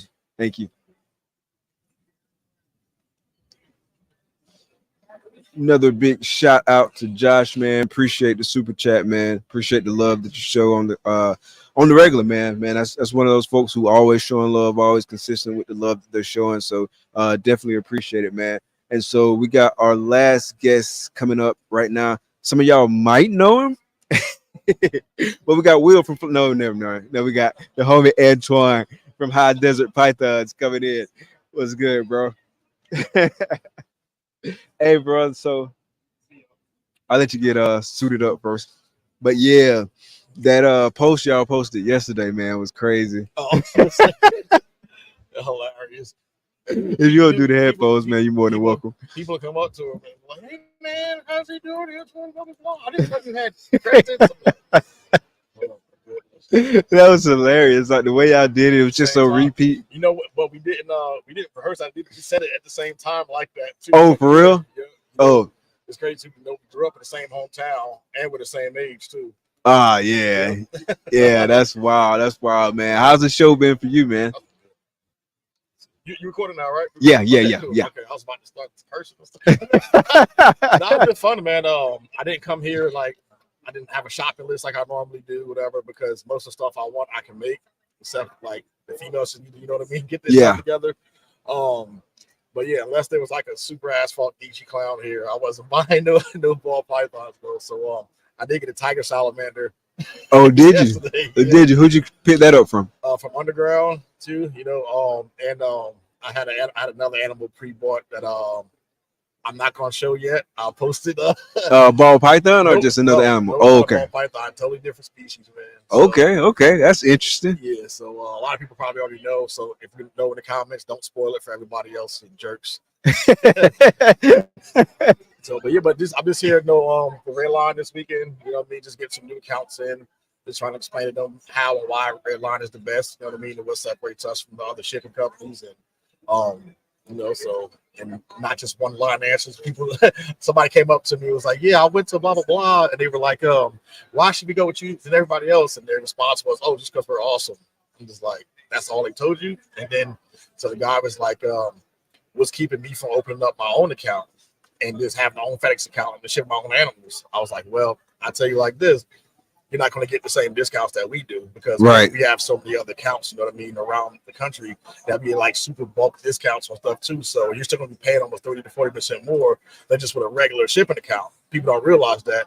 And also, man, that customer service, you know, like if you're trying to track your own animal when it gets lost in Memphis or Indianapolis or something like that, I dare you to find a number to the hub from somebody over there. Oh, you can't. You know what I mean? There's no way you're going to find it, you know. So, but well, you know, with us, like we track it right away. There's a delay. You send an email to either you, the seller, or the buyer. Hey, this is going on. It's delayed. And we talk to people directly at these hubs and go, hey, take this box, put it somewhere where it's going to be like climate control, like sit in the office somewhere to make sure it's not going to be too hot or too cold. And then, you know, we'll get it on the next truck. You know, because sometimes things happen, man. But just like with any other company, whether it's breeders like us, shipping companies, insurance companies, you can have all the best prices in the world. But when it's time to really do work, when problems arise, that's how you test your mettle as a business. You know what I mean? So, you know, Joe Blow, somebody who doesn't really care about the animals, continue with a sick snake, and then you report it and you may get your money back, you might not. But with some of these bigger breeders, that customer service comes behind it too, man. There's been plenty of guys where I've gotten animals, like even for like just random breeder. Like I got stuff from Bob before, Bob Food, and it wasn't eating the way it was supposed to. He didn't give me a bunch of questions about why'd you do this, why'd you do that. He knows that I know how to keep animals, right? So he goes, look, here's a list of what I have. You can either have this or give your money back. And just like no problem. He didn't like leave me on red and stuff like that too. But that's what makes a good breeder. There's gonna be problems with anybody, So like one of my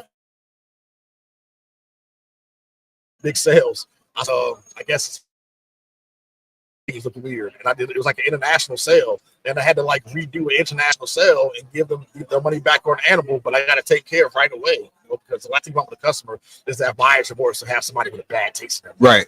You know what I mean? Purchase something and I walk away from your booth or get something in the mail and I'm sitting there scratching my head going, man, I could have,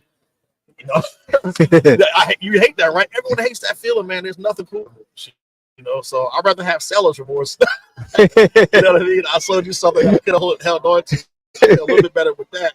But if I walk away from somebody and I feel like I've been had or I feel like I've been conned a little bit, nobody likes that, man. So our job as businesses, whether we're shippers or animal breeders and stuff like that too, is just to make sure that people don't feel that way. And I like to have people with warm fuzzies in their dog with me. So whether you were high desert pythons or you were redline shipping, that's what you're gonna get. Nice. So how long have you been linked up with Redline? It would be the first reptile super show in Vegas. Literally he was there, Robin was there, walked up to me, we just started talking, and we just had like so much other things in common outside of the animals, especially like the mixed martial arts and stuff too. You know, he used to sponsor like fighters back in the day. Oh, word! I didn't know that. He used to sponsor like Nate the Great Marquardt and a couple other fighters in the Colorado area too, like when they were just like pre-UFC and into the UFC. And he trains jiu-jitsu as well. He's a purple belt jiu-jitsu, and I'm a black belt, about to get my first degree. Okay. And so we're just kind of mixing up and talking about things like that. And he was just super personable. You know, he related. Like Robin is the type of guy that like you can hang out with, you know, outside of business stuff and talk about nothing about shipping or reptiles or nothing like that. And have a good time. And I enjoy people like that because, you know, yeah, the reptile thing is good, but when I come to reptile shows, I don't want to do Morph ID with people. I want to hang out with you. You know what I mean? I don't want you to grab your phone. Oh, look at my hypo little blast and make sure it doesn't have our dream in it. You know, there's a time for that, and that's dope. But here, man, I just need to. This is my escape from like all that stuff. I just want to have a good time and hang out. How you doing? How's your family doing? You know what I mean? How's the dog? Damn. So, but you know, so that's what initially what got me talking to him. And you know, he was just super personable. And then he kind of showed me what his vision was and showed me what the vision was for the company.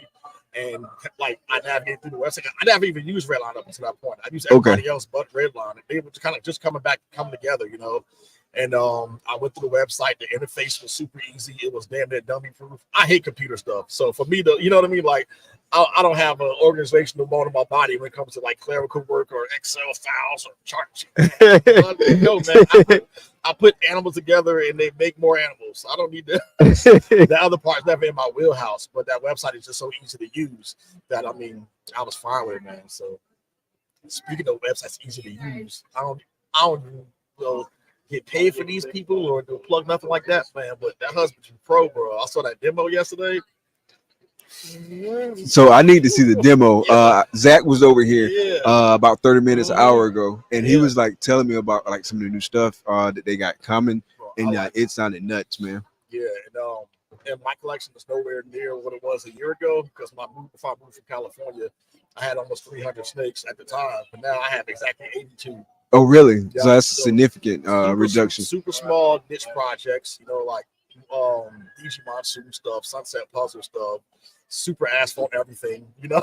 So that's where I'm going with my collection, and hopefully in the next 2 or 3 seasons, I'm not doing any more head-to-head stuff. It's all visual-to-visual pairings where each, like my worst animal is a lot of people's holdbacks. You know what I'm saying? So that should be the goal for everybody. You know? So, yeah, 100%. But I think I could do that with this small. Like I can take a Thursday afternoon with nothing to do everything. You know, spot clean, change waters, take pictures, have fun with animals, put some around my neck and go watch TV with them.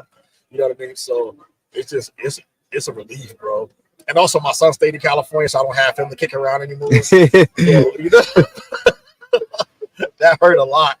Yeah, having those extra set of hands, man, is huge, bro. Hot Desert Python Jr., man, he was a monster. Like, tell you, man, once he got his system going and he got like a little grid system and stuff, he's like, "Hey, Dad, I don't know if you realize it, but like G13 hasn't eaten in like 2 weeks." I'm like, "What the hell is G13?" He goes walking through this. Look at this. I'm like, I get it. I was like, he done gave him it's tough too. And it's weird, man. So, you know, he had that down pack. Shout out, Jerry. What's up, man? How you guys doing? What's up? Yeah, so so he was real instrumental, like keeping that collection the way it was, man. But I knew that I was committed to do it like without him, and that was another reason why I produced a lot of stuff. But I miss my son. So did he keep any of the snakes? No, he got he let these like the hell with these snakes. Man. So he actually has a drop shipping company in California now. So he's got a drop shipping company. Okay, yeah. They got to the point now where instead of like working out of his garage, he got like a whole brick and mortar building now. Oh, nice, nice. And he buys like the pallets, like the Amazon or reject pallets from LA. Takes the clothes out of there, steams them up, puts them online, and get them sold like within 24 hours of posting them too. And oh, nice. So he's doing big things. He profits. He made profit like $3,000 a week, man. Just like nice. So 21 years old, got his own house, own car, and, you know, just loving life, man. Yeah, he is doing well. Like I wish I was doing like that at 21 years old. Man. And it might be a good thing that I wasn't, because at 21 years old, I probably would have blew it. Well, cool thing now with our technology, man, there's so much stuff, you know, on our phones at the tip of our fingers, man. We can do so much with these things, man. And he's real tech savvy, like unlike me. So he all of that stuff. You know what I mean? But if you hang out with him, interact with him, he seems like a reptile person. He's super like introverted. He, you know, won't like make a whole lot of contact with you. It's just like, hey, man, this is what it like all these kids nowadays sound like Atlanta mumble rappers and stuff. You talk to him, you be like, yeah, this kid. He's like, what did you say? What? He's like, you know, that's it. All you hear is like the interjections and stuff. He'll be like, yeah, man. But furthermore, as a result of, man, what the hell, bro? But, yeah, kids different nowadays. But he's a good kid, bro. So yeah, I can't be mad.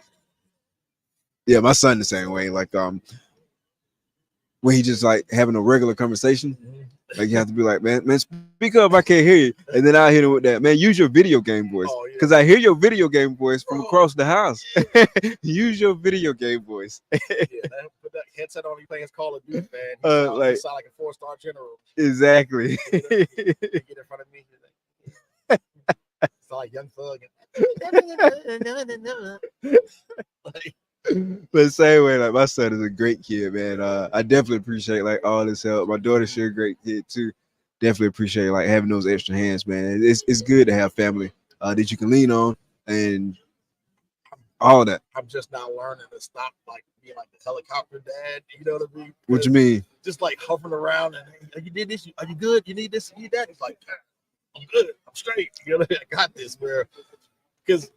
Let's face it, our era is not the same as the era now. Nah, it's totally different. I hate to be like the old guy. Oh, my generation was what, but it definitely was, man. You know, it's like, totally different. Like I was in Afghanistan at this age, like at his age, you know what I mean? Like Iraq, he's worried about bandwidth. Yeah, it's totally different for real. But hey, man, it's gonna be like that all the time, right? Because like. Their kids' generation to be totally different from like them, right? And they'll be looking at them like the same way our kids looking at us. Oh man, you do that with your hands? But I'm excited here because now since I'm close, I'm gonna come every year, and then Jeremy and Steve's BMX thing that motivated me because they got 20 grand for that bike. Yeah. So now I got a whole year to figure out how I'm gonna outshine them. You know what I mean?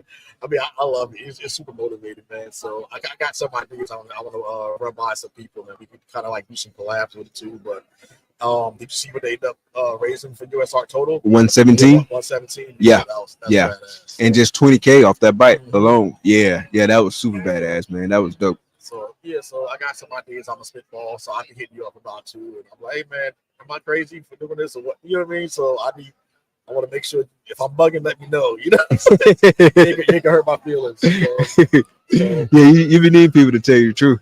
I mean, so much that I'll be sending emails to like West Coast shopper, like, hey man, can y'all you imagine rolling in with a motorcycle, with a USARK style motorcycle or something like that? You know, that'd be crazy. Yeah. I definitely look forward to seeing what you're gonna have next year. And I think it's gonna motivate a bunch of people to like do some stuff, and so it's just gonna step the game up. And I'm trying to do away like with the grappling matches for now, just until we kind of figure that out a little bit better. Because people don't like the Tinley one almost didn't happen. Why is that? And was there like any insurance considerations and stuff like that? Like injury and liability stuff with the building and things like that. They were kind of concerned about that happening. But I was like, what you're not going to do is if you think you're going to cancel this 5 minutes before it starts, you're going to be out there grappling. And that's essentially what happened. Like somebody was walking and they had something to say on the side. It was like, "Oh man, this is a liability case." Like, something like that. Like some of the smug remark that somebody else picked up. And then you know how rumors travel. So people telling me, "Hey man, it got canceled." I'm like, "No, it didn't." You know. And we did. I think total like 25K. I think for that. Oh, nice. Shorts and then we did the live gate. We had like the wristbands to get into. So even the live gate was crazy, man. We sold so many tickets like that weekend before the show. So did anybody get hurt? No, nobody got hurt. even in the rules meeting, I was like, look, I'm gonna be refereeing this thing. If you look like you're in trouble or don't know what you're doing, because they were all like straight amateurs for the most part too, you know, so they were getting, a lot of them didn't know what they were doing, and some did. So if I kind of felt like they were in a certain situation, I just stopped it, and you know, that's how everybody was fine. You know, because you ain't getting the limb ripped off of my not on my watch, brother. Yeah, I'm not gonna be the one where they was like, hey, this Tinley Park video was canceled thanks to Antoine, even though we've been doing this for what, there was 20 years now or something. Yeah, I'm not about to snap the 30-year tradition on B, you know what I mean? So but everybody, that whole staff, man, Brian Potter and all of them, they were cool the whole way, man. It was just it was a concern, and you know, understandable. Yeah. I was wondering about like the liability piece and like how they navigated that piece. Well, that's also why we never did boxing, because everybody's like, oh, we should do that kind of boxing thing, and we were talking about like me calling out a certain breeder, and to keep them from doing the boxing match, you had to pay an extra amount of money. I was like, that's robbery. Pay me not to beat you up. It's like what we did in school. Like, no. I'm not doing that. Yeah, the boxing would have been dope. Like, what goes into that? Like, what would we need to do to make something like that happen?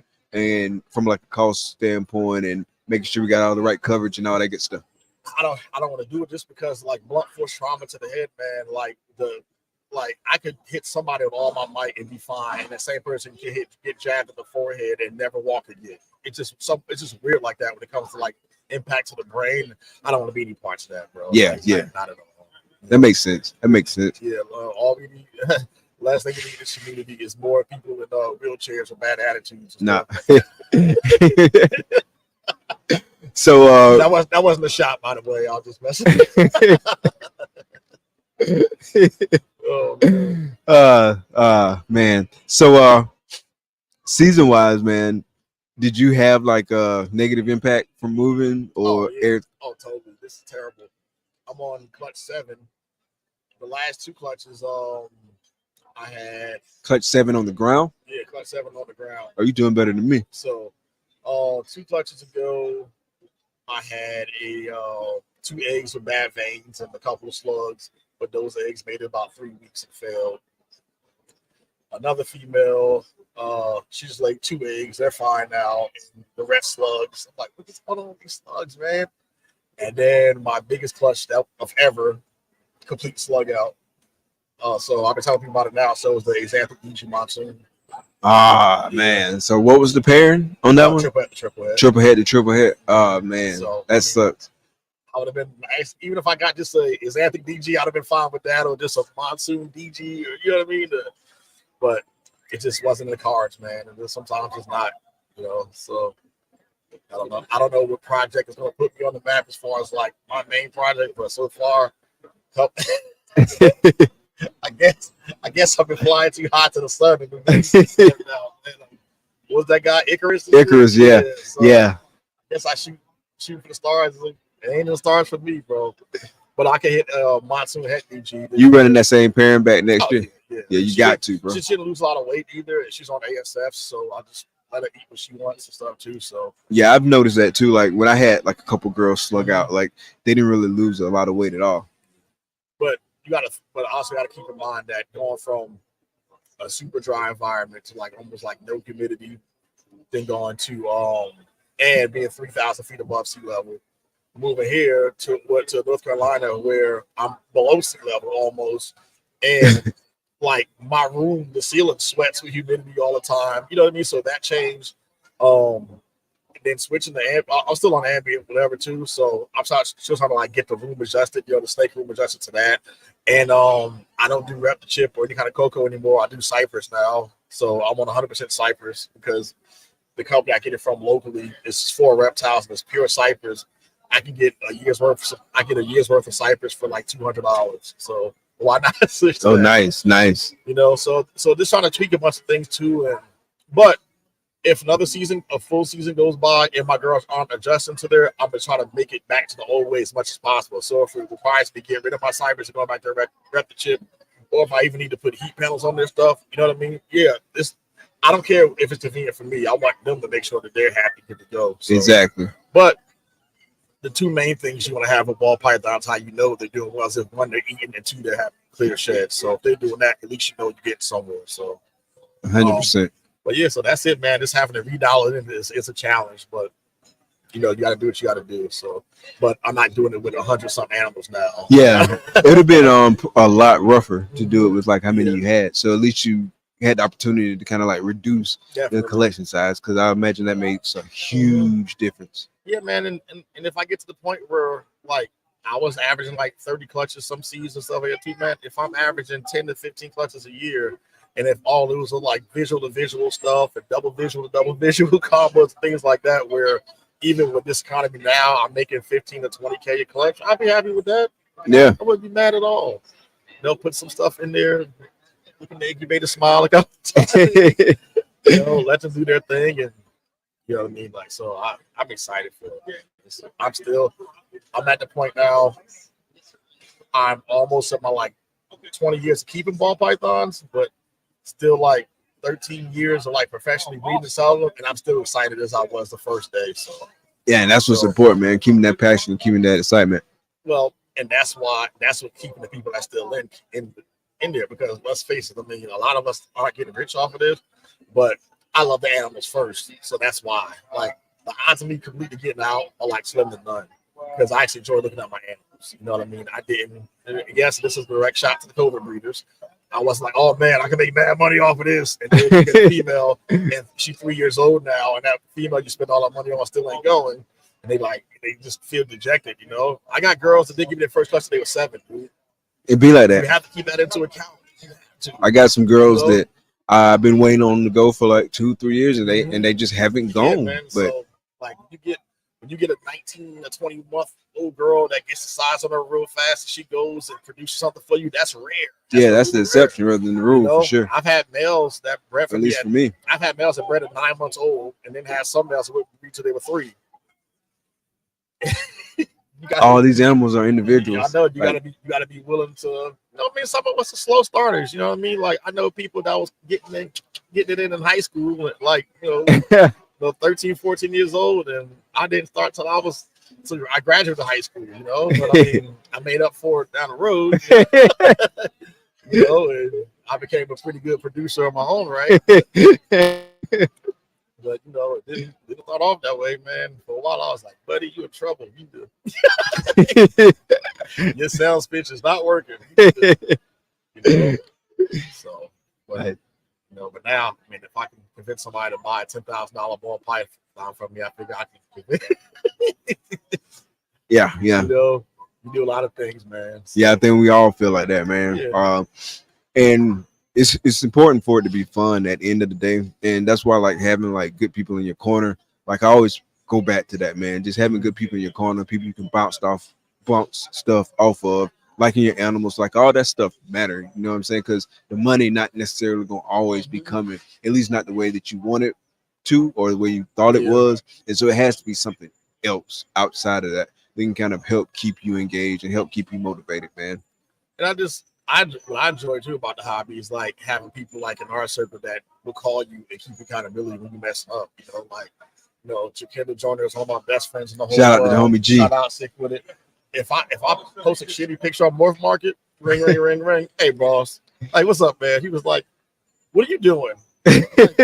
like this, I'm busy, bro. What do you want? He was like, yo, that picture you just posted is terrible. Fix it. All right, you're right. I'll fix it, you know. And because he does that to me a lot, I do it to people now too. You know, I'm like, hey man, I'm calling you. I'm saying this with love. That picture is horrible up there. So, like, you got an animal up there for $20,000, and it looks like you took the picture with like a, you know what I mean, just a little Nokia or something like that, like the first camera phone. Like, dude, put some light on your stuff. You know, make it a better picture. It takes 2 more seconds to put a better background into it and have better lighting. You know what I mean? And to sell your stuff, man. You know, like, present the money you want for it. Like, exactly. Picture, that, like, if you sell something for $20,000, that picture has to make you look like a $20,000 animal. Right. Exactly. You know what I mean? Exactly. Like, if I give you, what's your favorite meal in the whole world? My favorite meal in the whole world? Like, if man, it was steak. Like steak, a good steak, I love right? steak. Like, what type of cut you like? Ribeye. Like, okay, so I make the best perfectly cooked ribeye, but I hand it to you on a fucking dirty trash can lid. You still gonna eat it? I mean, you might, but you ain't gonna like it.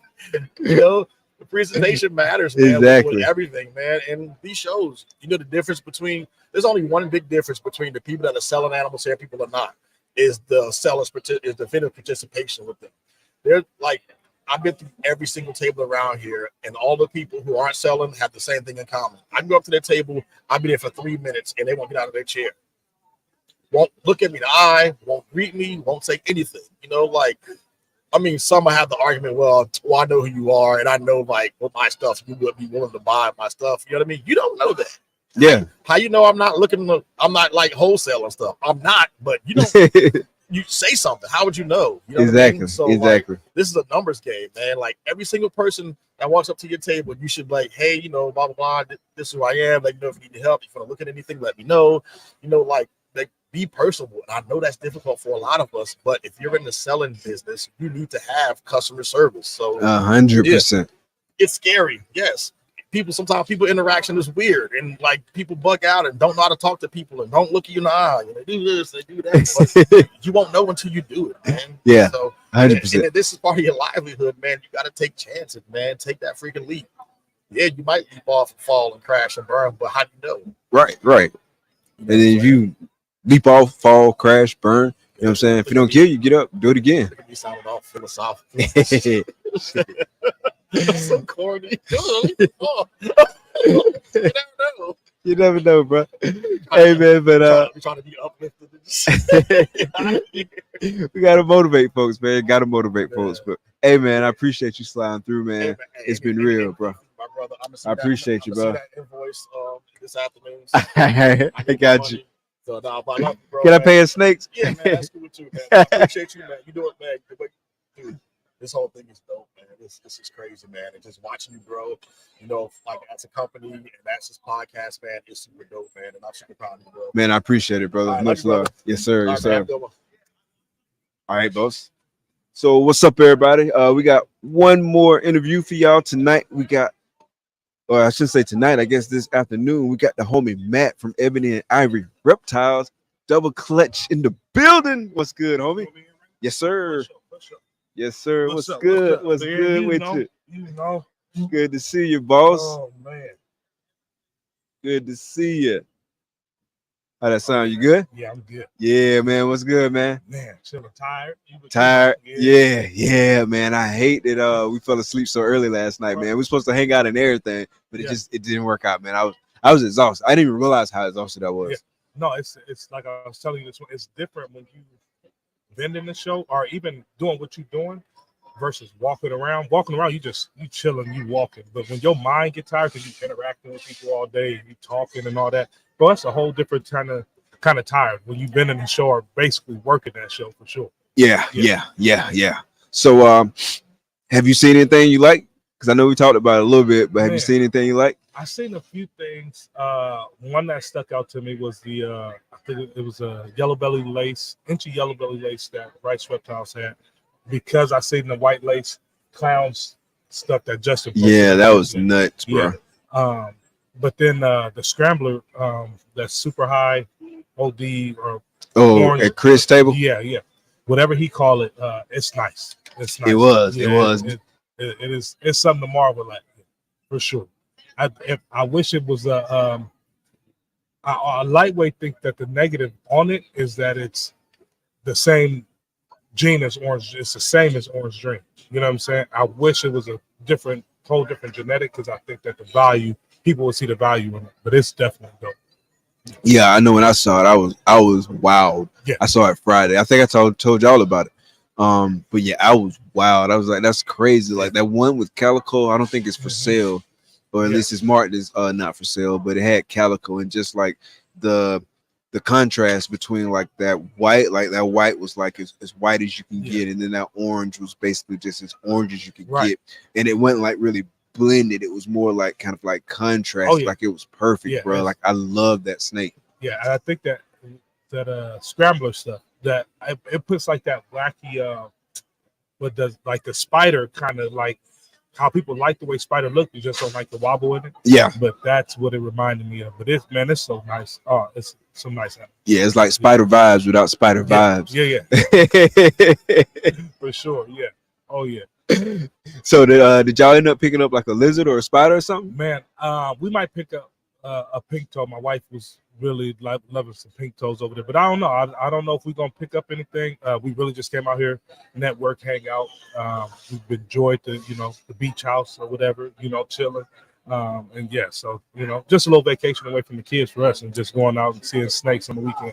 Yeah. When that house was crazy, bro. Like elevating the house, like that's next. It's next level. Big time. It's next level. Yeah. Oh yeah. I got on there. I had to get on there one time.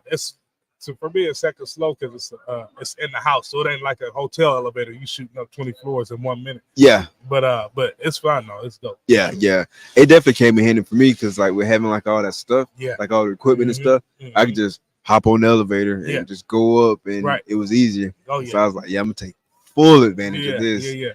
And they had the whole thing like laid out with like the QR code, so you knew exactly what to do, what to expect, all that good stuff. Yeah, so that was a dope spot, man. Shout out to Sonya, man. She be picking the spots, bro. Man, she been looking at spots since all day this morning. Like we've been looking at spots right across the street, you know what I'm saying, or even closer in, whatever.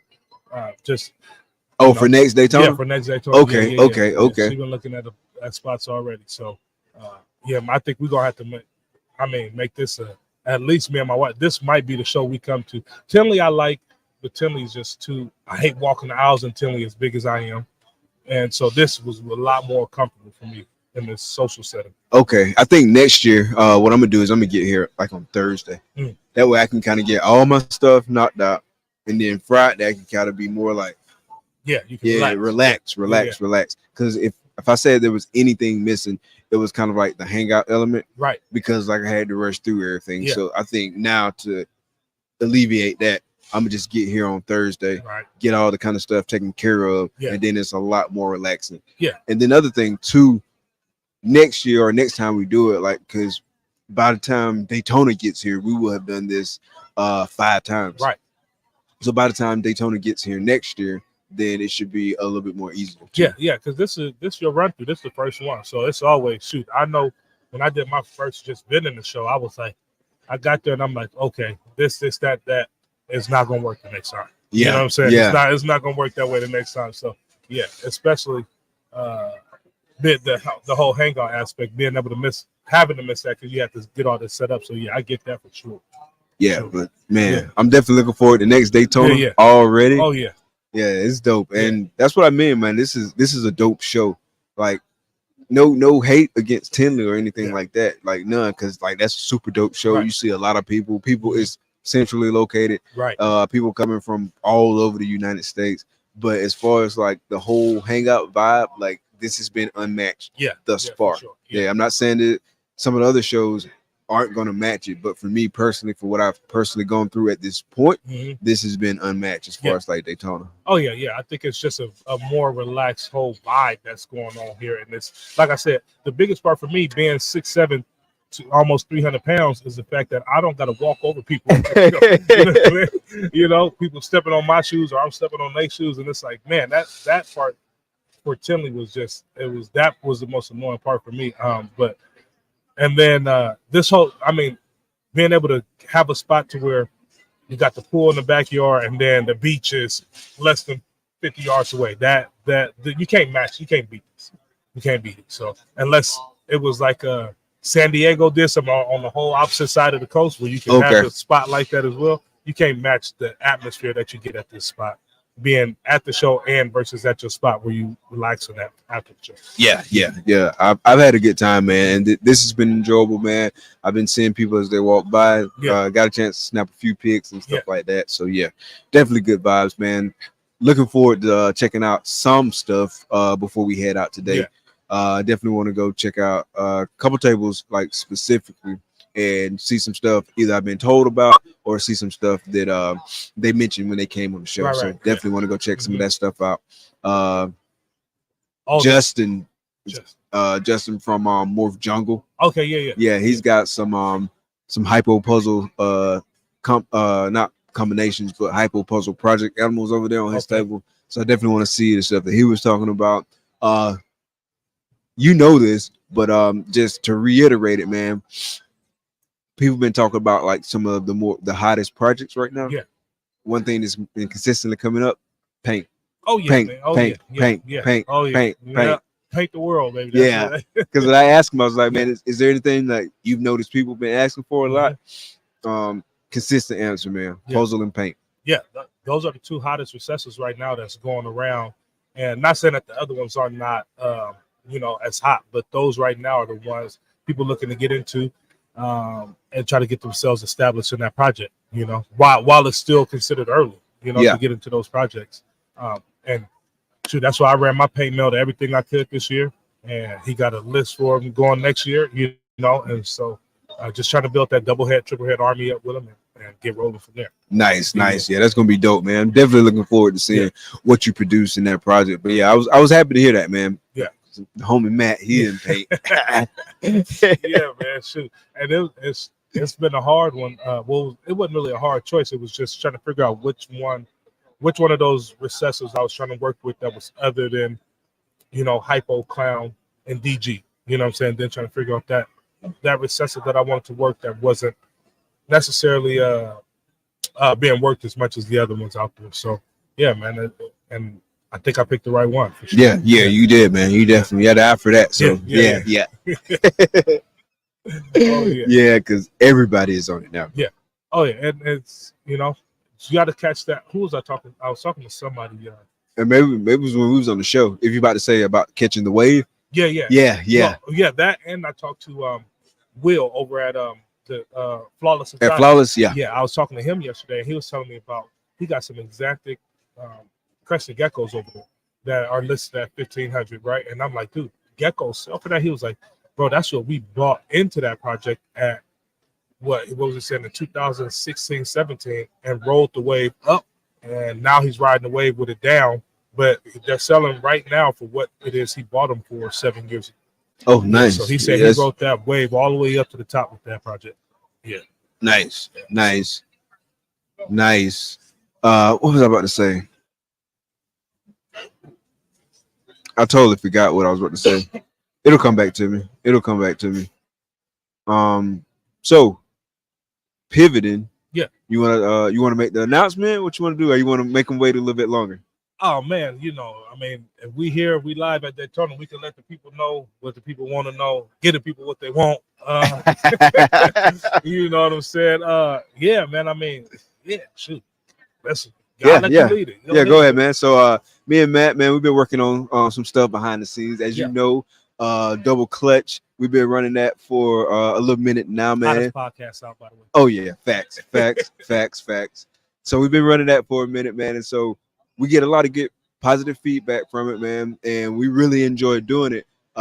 We work well with each other, man, bounce off each other, man. It's crazy, man. We been knowing each other for what, 3.5 years or longer, and this weekend was the first time we met in person, man. But it don't feel like that. Like it was that, but it definitely didn't feel like that, right? Like I feel like I've been knowing you my whole life at this point now. And so, man, anyway, kind of getting back to the announcement. Hey, hold on a second. Let me cut this off. Somebody else on our channel. Yeah, somebody was on our walkie-talkie channel. And it was going crazy. It was throwing me off. But anyway,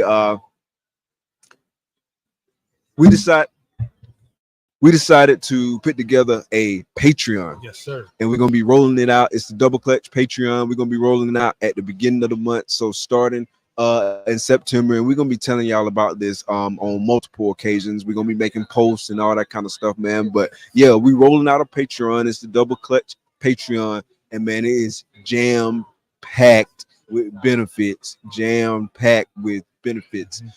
want to run through and kind of like run through the tiers and whatnot? Yeah, man, I might need to pull my phone out because there's so much stuff on them tiers. Just talking about the benefits aspect of it. I mean, other than getting that one-on-one conversation to be able to work with us, that one-on-one inside scoop info, from egg cuttings to what we doing behind the scenes, how we set things up, just those little minute things that people don't really think about until it's time for you to have that conversation about them. Like, hey, what are you keeping your temps at, or what are you dropping your temperatures? What's your hot spot versus your ambient? What's that? Those kind of things that, that stuff is just going to be on there for free, but it's also going to have that network and those benefits that come with it. We even got the homies that are also going to be, they're not even Patreon members, but they want to be able to give discounts to our Patreon members. Absolutely, absolutely. And so that's on top of our discounts too, because me and Matt, we offering discounts on our animals, different percentages at different levels of the Patreon membership. And then we got like the homies who threw in, and they're gonna be offering discounts on their animals at different levels of the Patreon memberships. Yep. Yeah. So that means you're gonna be, I mean, you ain't getting nothing bummish on that Patreon. It's all top of the line, and the paint's gonna be on there, and you gonna, you know, you getting discounts on the stuff that we working with, that we passionate about. And you also, what I found the best thing about Patreon groups or Discords and all that stuff that's wrapped in it is that network of people that you get to hang out with and talk to on a daily, basically through the phone. And, exactly. And so that's one of those things that we're going to be able to do. It's going to be active with both of us being able to manage that. It's going to be active for one of us every day. We already talk on a daily, so most of that conversation is now going to be inside the Discord. With rodent, I think we become expert rodent breeders. You know what I'm saying? So, and that's one of those things that beginning people are always will shoot. Not even just beginners. Everybody's always trying to revolutionize even how they breed their rodents. You know what I'm saying? Yeah, you got to, man. You got to always be kind of like stepping it up. Yeah, for sure. And problem solving. And if it's one thing with rodents, you gonna have to do is problem solve. You're gonna get the problems, man. Yeah, Get problems. And I'm even right now. I was telling somebody yesterday, I didn't have a problem with outside rodents in my rodent room until I got the shed down the back, because I expanded. Now I got the shed in the back. Now I got to deal with outside rodents. So you always got a problem solve with these rodents. Yeah, absolutely, 100%. And you just grow, you get better. Yeah. And the thing about growing and getting better and kind of going through it, you had the opportunity to kind of like pay it forward and like help somebody else out. Yeah, for sure. Yeah, so the Patreon is gonna be crazy. It's gonna be awesome. I know off the top of my head, I know we got the Joker tier starting off. We got the Flash tier, we got the Wonder Woman tier, and then we got the Superman tier. And it's all around double clutch with the DC at double clutch, and so that's where we went with the DC characters. It's gonna be crazy. It's gonna be nice. It's not gonna be like anything else you've seen out there, and we're gonna purposely make it that way for sure. Yeah, for sure. It's gonna be super crazy, man. Monthly Zoom meetings, like the whole nine, man. Yeah. We're gonna start sharing the link like in the very near future, so you guys can kind of like look through, see what benefits are on each tier and see which tier makes the most sense for you. But man, that's one thing that we've had a number of discussions about, and we are like totally committed to this Patreon. We totally committed to making it beneficial for you, because at the end of the day, we know that if you're going to pay money for something, you want to make sure that you're getting like value from it. And so just the sheer fact of you being willing to invest your hard-earned money into us and support us, we definitely not taking that lightly. And we're gonna work to make sure you get your value, man. And we're really looking forward to it, man. It's gonna be dope, man. And it's just gonna grow from here. So many things gonna happen, man. So just cannot wait for this. This is gonna be like a cool adventure, man. And again, big shouts out to the homies for throwing their snakes, kind of as one of the benefit. And we're gonna be continuously working on more stuff to kind of like bring to you and make things better for the patrons, man. So looking forward to getting this one off the road, man. I can't wait. Yeah, that's gonna be August, beginning of August 1. It's dropping. It's coming in hot. Yeah, September 1. September 1. Yeah, September 1. Yeah, we drop in September 1. And so again, man, we'll be throwing that link out there very soon, man. We've already got stuff set up kind of in the background, and we've been working through stuff, and we're just gonna keep pushing with it, man. Oh yeah, it's gonna be nice, man. So hopefully, y'all, if you out there, you hear it, join the Patreon and come in there and just have fun with us. That's what it's going to be about, having fun, educating yourself, educating us, because we're going to learn from you as well. Yeah, facts. And, facts. And we're going to, and the one thing I can promise right here, so if you join in that and it don't come true, you can check me on it. You got video evidence now. is the availability that you're going to get from us. And I think that's very important. My wife we was laying down, what was it? We got here Thursday. Yeah, or Friday. So Friday night, it's 1 o'clock this time, right? And it's 10 o'clock on the West Coast where we from. Somebody called my phone. I didn't know who it was, and got to asking me about a snake they bought from me 2 weeks ago. It was 10 o'clock at that time. Okay. And my wife was like, "Why are they calling you?" I said, "I don't know. You know, I don't. But I'm gonna be available. If I'm available, if I hear the phone ring, I'm gonna answer your call. You know what I'm saying? I'm gonna give you whatever answers you need. You know, that don't mean you call me at 1 o'clock in the morning, but I'm just saying, you know, that's just an example of what's been going on, man. We're gonna be available for you for sure. Yeah, 100%, 100%. Oh yeah. Yeah, and like I said, man, we definitely gonna be looking to refine it further. So let's refine it further. We even got some on there to where you can give us feedback, man. We open the feedback. We want to hear what you think, and it's definitely be something that we would take into consideration. You know what I'm saying? And so like we definitely not one of those type of people who get offended because you give some feedback. We want feedback. We realize that there's strength in having diverse opinions about things, you know what I mean? And so like that just helps us kind of like make the unit, make the team stronger, right? And so we definitely have like a designated spot for that. But just because we got a designated spot for that doesn't mean that it has to be limited to that designated spot. We want to hear from you because again, man, we appreciate everybody that's gonna rock with us, and we want to definitely make sure we're doing what we can to show that appreciation. Yeah, and don't hesitate to drop your comments and say, hey, we want this. The Patreon is for the Patreon. It's for you. So you want to see something on there, you want to see different category on the Discord, so we could chop it up on that category. Let us know, because that's what's going to be added to the Patreon. Facts. So yeah, like I said, man, we'll be dropping that soon, probably this week. Once we both get back to the crib and get situated, and then the grind don't stop. It don't. All day long. Nice. Well, bro, this has been great. Chopping it up, man. It's been great chopping it up with y'all. Again, man, make sure you show some love to the homie Charlie over at Gray Rider Reptiles. www.shedtesting.com. Check out Charlie and the code that he's offering, promo code HC20. That promo code gets you 20% off of individual shed tests. So it's not good for the bulk shed test packages, and it's not good for merch, but what it is good for are individual shed tests. You can order one or you can order many, but definitely take advantage of that 20% off. Big shout out to the homie Charlie, man, for sponsoring this 5-show reptile tour, man.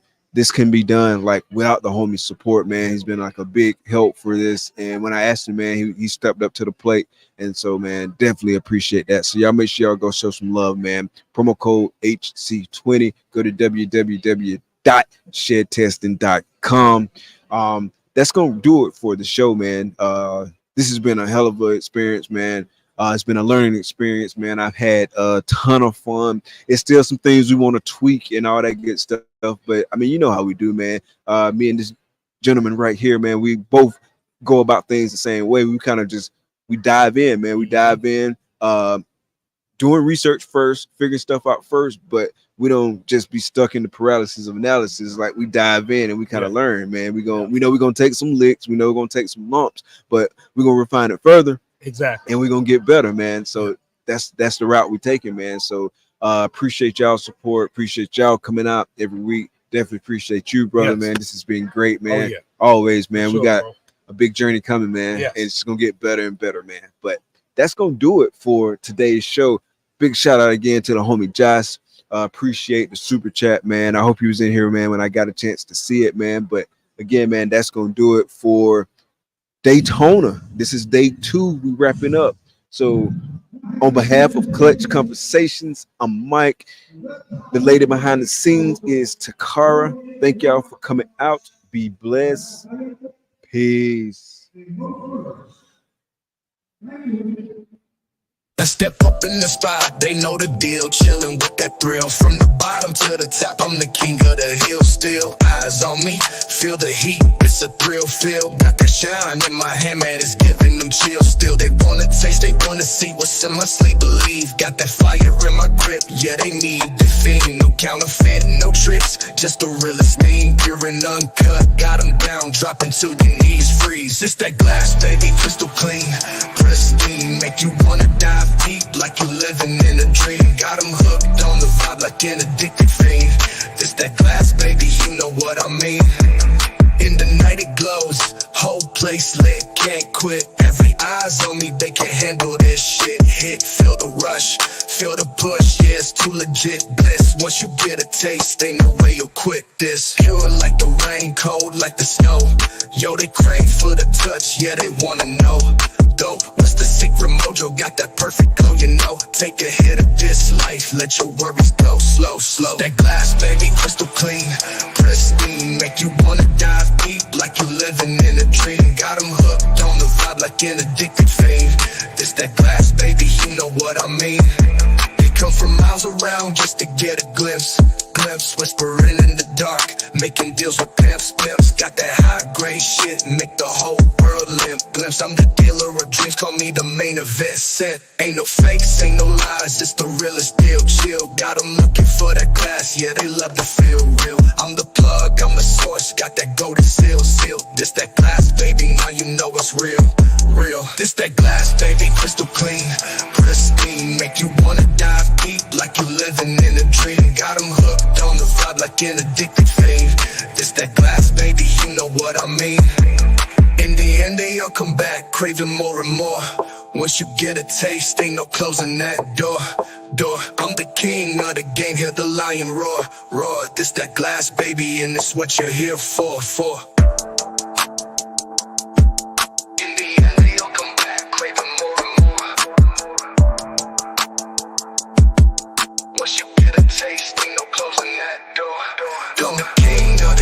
Hear the lion roar. This that glass, baby, and it's what you're here for.